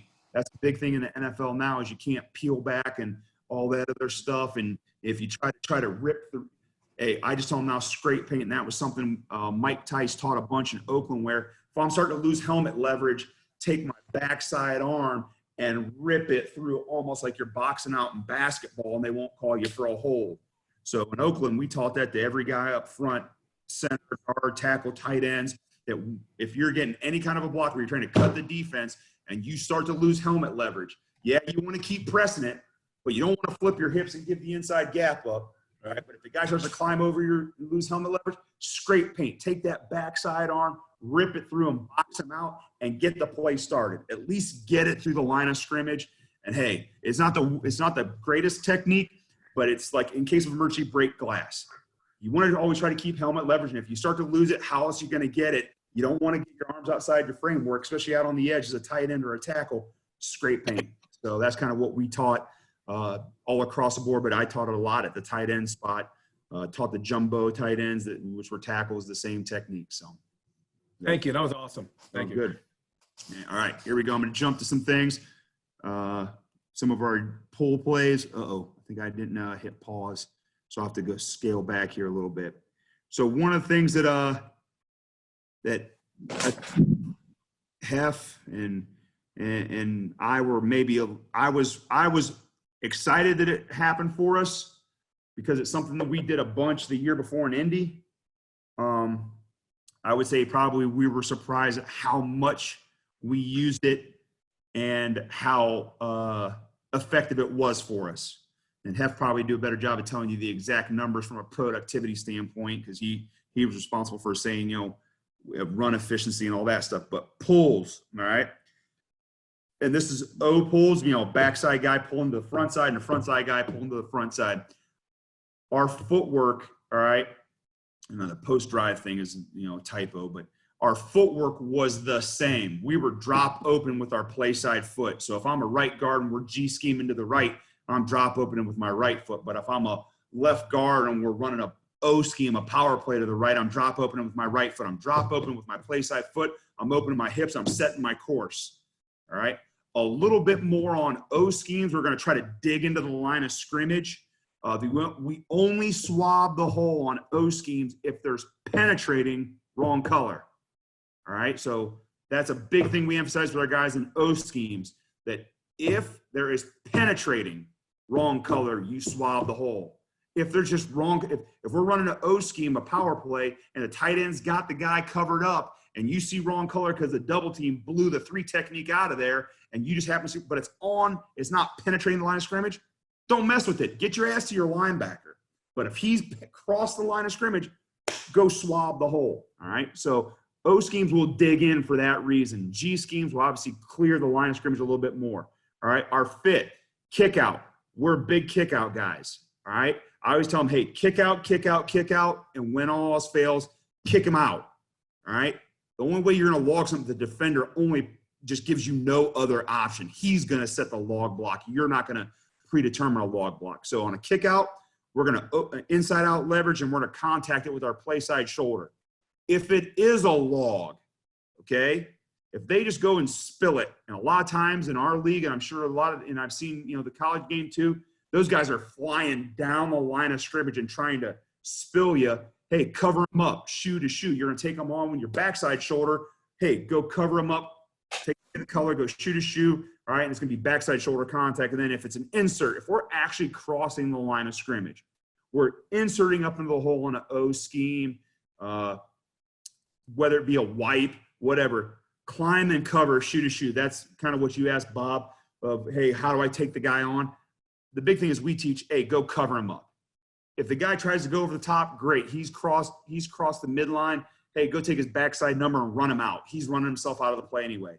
So here's a couple looks at how we do this. Our drill is very similar. The one thing we don't do a whole lot of, guys, and I apologize for, but it's just kind of my philosophy. I'm sure, you know, guys probably won't agree with it, is I don't do a whole lot of practicing of the collision point with the pool game in our drills, just for the simple fact that we don't have a lot of numbers. A lot of it's the footwork and the course, and very little of it's actually contact. And, you know, you're going to see some collisions on the tape. You're going to go, well, maybe if you practice the contact point, it'd be a little bit better. But you know what? I tend to put that part on our personnel directors. Give me big, powerful, thick human beings that look like small buses. And that'll handle the collision point by itself. Just Darwinism. All right. I don't want to have to take a little guy and try to teach him how to dig people out. But as you look at it right here, so the first one that I just absolutely glazed by, all right, was Dion, the left tackle here, on a G pull. So he's opening his left foot. He's a play side puller. So he's just opening it, setting his course, tight turn as if he was getting up into the line of scrimmage, like on a TED block.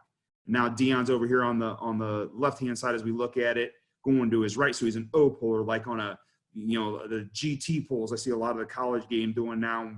We tried to mess with a lot more, but did not run, where he's opening now his up foot in his stance, getting his hips open. He does a great job of opening his hips. All right, and turning up in there. Now you got Mitch, the center, who obviously he has a parallel stance, so he's an excellent runner, and we try to pull him as much as possible. So he's once again just opening, as you can see right here, opening his hip and then getting up in the line of scrimmage. The big thing we have to work with Mitch is, he's so fast that he doesn't like to read the first puller. He tends to run right up their ass. I got to get him to slow down a little bit. But as you see it right here, so now we're pulling like, hey, toss, cracks, G's, where, I got one guy kicking out, one guy turning up just for drill sake. Like I said, we practice on pulls a lot more of the footwork in the course and very little of the collision, just because we don't have the numbers and we don't want to, really pound our guys any more than we have to. So there's just them on the G pull. So here we go. Here's one where we got a, fold scheme. Not a great down block by the tackle here. Pretty decent little reach cutoff on the backside. Good cutoff on the backside by Dion, level 2. But here's John opening, all right? Trying to take it on with his play side shoulder. The guy just beats him, hey, but he runs out of it, all right? We would all like it right there. We like pitchers like that, don't we? Who wants to bet $100 on the outcome of this play? Anybody? Any takers? You don't get many of those in the NFL, let me tell you. That's great job. Anybody want to say a touchdown?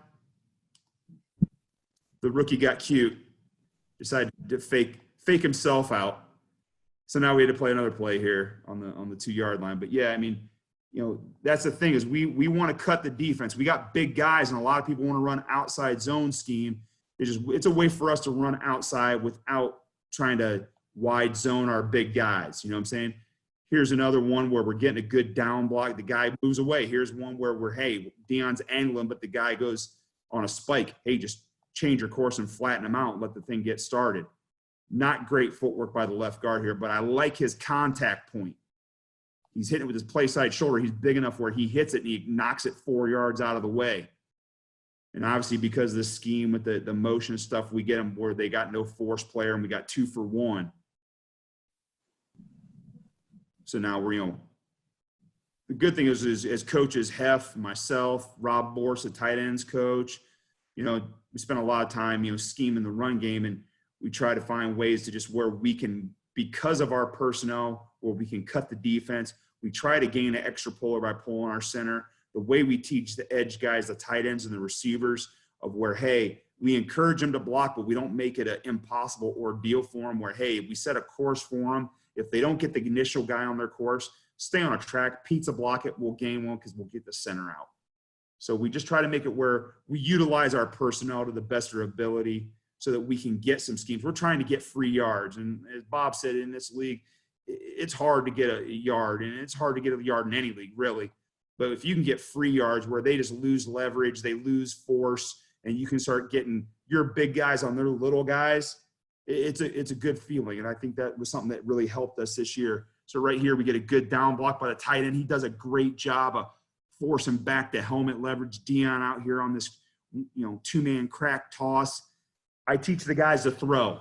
And that's one thing we don't get a chance to practice at all. But I said, hey, if these guys are running out of control, downhill, all right, throw.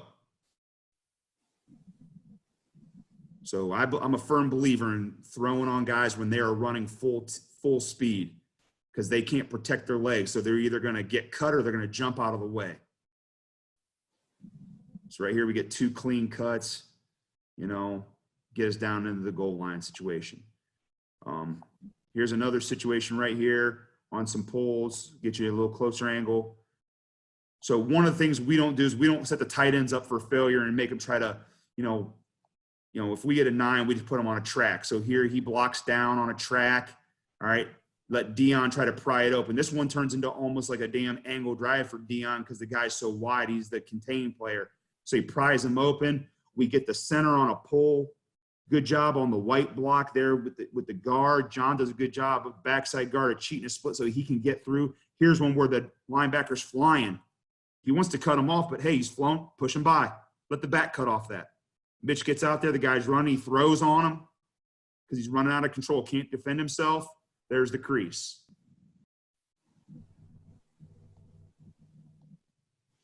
Now, I think I'm starting to get on some maybe some O pulls here, or yeah, some backside pulls. So here we got a trap. And I'm showing this one because this is what I don't teach, and here's why. All right. So right here, this left guard hops up with his outside foot first. Okay. He hops up. He never really gets off the line of scrimmage. The center does a decent job of trying to clear the midline, but because we don't get off the line of scrimmage and let the center get going, he kind of chokes it off. He doesn't really step anywhere. You know, Mitch felt some foot traffic, so he doesn't really step to the shade. So now he kind of gets jacked up and gets stuck on the hash. Now it's a great job at collision point of kicking it out by this guard, by Q, because he's a huge man, but it just makes the hole could have been bigger. So now I'm getting, you know, greedy and wanting a gigantic asshole, not a giant asshole, but a gigantic ass hole, so that we can run it even more through here so the back doesn't have to stutter step. But that's why I don't teach like stepping with the outside foot and all that stuff. This is the ideal way to teach it right here, get it done. So here's the same defense, same team. It's just a year earlier with a different guy who cleared the midline. Now the center's able not to feel some foot traffic. Now he gets a little out of whack with Geno Atkins, who's one of the most underrated players. But that's how you expand it. Here's a couple other O pulls. Now here's one how we teach, like if you climb through. When we weren't as much of a power team here this year as we would have liked to have been, but the year before in Indy, we ran a lot more one back power. And here's what happens when you get through the line of scrimmage. Cover him up. Right here, some people would teach, hey, he's going to try to spill you, so now you log him. No. Cover him up. Shoot a shoot. Cover his ass up. And then you hip activate, accelerate the feet, finish it. So now here's an O scheme with the backside tackle. Now you get a downhill backer. So now you're not getting up through the hole on their side of the line of scrimmage. Now you want to turn it into a kick out with the play side shoulder. This is really good by Braden Smith. I think he's going to be a real special player for a long time. This is his rookie. We drafted him as a guard, and he wound up starting at right tackle for us. But right here, boom. Pad under pad, eyes under chin, play side shoulder contact point, hip activation, foot acceleration. He blows him out of the hole. Play got good to us. We ran it again. Find the linebackers have a hard time reading tackle pulls, and they do guard pulls. Once again, he opens his hip. He digs into the line of scrimmage. Good job on this ace block. 4 eyes on. They see it, and they pass it off. Does really good on the ace, near footing it, having 4 eyes on the linebacker. But a good job, run through linebacker, near play side shoulder contact point, dig him out.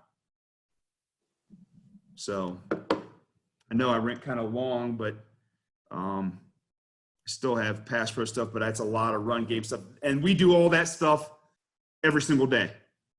So right there you had, maybe 5-6 drills. We do them every single day, and we apply them to all the schemes that we run. So I didn't even get to our pass pro, but I can tell you right there, our number one job is to protect the quarterback inside out, set the depth and width of the pocket, and we jump set on the inside, and we angle set on the outside.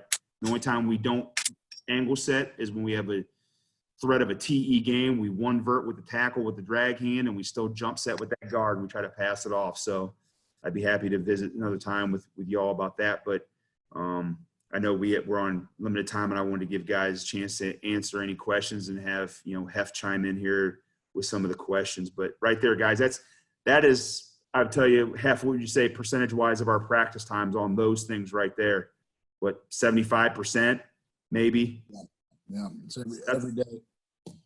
And the things we do every single day. So the one thing I'd hop in on, and what I think, it's kind of stood out with working with Bobby last year, is that we don't have many non-negotiables. Like, there's only a couple of those, as Bobby talked about, the near foot. We have just a couple technique things that are non-negotiable, and we're going to hang our hat on that. And it's important because you only get so much time to work it. So we're going to invest in it. The guys know we're going to work it every day, and we want it done a certain way. And if you're putting that on tape, good. If not, then you better get it corrected. And they know what those are, and it's just a few things because that's all you got time for. The one thing that helps too, and I'll say this, and it's a tribute to Hef and Ryan Wendell, is when we have the fewer drills that we don't negotiate on and we hammer it home and the guys are vested, they buy in, it allows us to maximize our time because I can say, hey, Hef, take this group of guys. I'll take this group of guys. And I know that we're all teaching the same because we're not teaching a billion drills. We're teaching this, our core fundamentals. and they're non-negotiable, like Hev said. So we're saying the exact same language over and over and over. And you can see in tape, is it perfect? No. There's some guys that don't do it but what we're doing is we're building the foundation. It's our first year with 4 new starters. We're one of, I think, 3 teams in the NFL coming out of this global pandemic, if we have a season that has the same starting 5 as we did last year. And our guys started all 16 games together, actually 17 games together. So with that being said, hopefully it gives us a foundation to build on down the road. But the thing is, we're going to practice the same shit. You know, we're going to have a few fun, and we're going to hammer those things home because it fits philosophically and schematically with what we're teaching offensively. So that's all I had, unless there's some questions. And I don't know how I'm supposed to know that unless I look at the chat. No, there's a chat. Yeah. Yeah. There's a lot of stuff flowing. Yeah. It's more a lot of just great congratulations and thanks so much, because I can honestly tell you, Coach, I mean, that was top notch. I mean, just chock full of information. And, you know, one of the things I love about these and is all of our great presenters is, you know, it's basic, it's simple, and you start to see the repetition, but it emerges into so much, and you can see how it develops, where like, it's like the simplicity and complexity, you know, and that's playing fast, man. Yeah. Well, one thing about it is and you know, Hef's been in, I've been have 2 different places, and we were in the room together this year. I'll tell the guys day one, I'm not the smartest guy in the room. All right. So I can only teach you what I know, and I'm not, and you know, I'm never going to invent anything, but what I teach, I believe in. I can tell them where the pitfalls are. What we might not be the most perfect thing, but we know what the faults are with it. We know where the faults are. So when something happens, we're not shocked by it. We know how to maybe mask it or overcome it. So, I'm appreciative of the time. I'm glad, you know, you guys got something from it. I'm sorry I went a little long-winded and couldn't get through all the past pro, but if anybody ever needs anything, and I do mean from the beginning when I said a good idea knows no rank. If anybody's got any plays, you know, some good wrinkles, maybe some window dressing on a play that we had on film, hit me up. I'm always looking for it. I love sharing ideas. I don't care where you coach at. You know, I love to share ideas. I love to see different ways to do things. Like I said, I always want to keep learning. So if anybody needs anything from me, you know, hit me up. I appreciate the time, guys. Awesome. So if you're not a Bills fan, I'm sure you are now after watching all that. That's for sure. And hey, last Ball N Brew, one more social, one more time until next season. Thank you, Coach Staten, Coach Wooster, Coach Dubendek, for putting together this awesome show. Thanks to all our presenters. Let's go win. Nice job, Bobby. Hey, thanks. Thanks, Hef. Appreciate driving back and chiming in, bro. Bobby, that was awesome. Thanks, guys. Thanks. Thanks, Coach. Thanks, Hef. Yeah, great job, Bobby. Appreciate it. Thanks. Thanks, guys. Thanks, Staten, Awesome. wherever you're driving to. Fantastic. Driving that. Hey, Wooster, enough flex with that lake behind you. That's the Grand River. Man, That's the Grand River.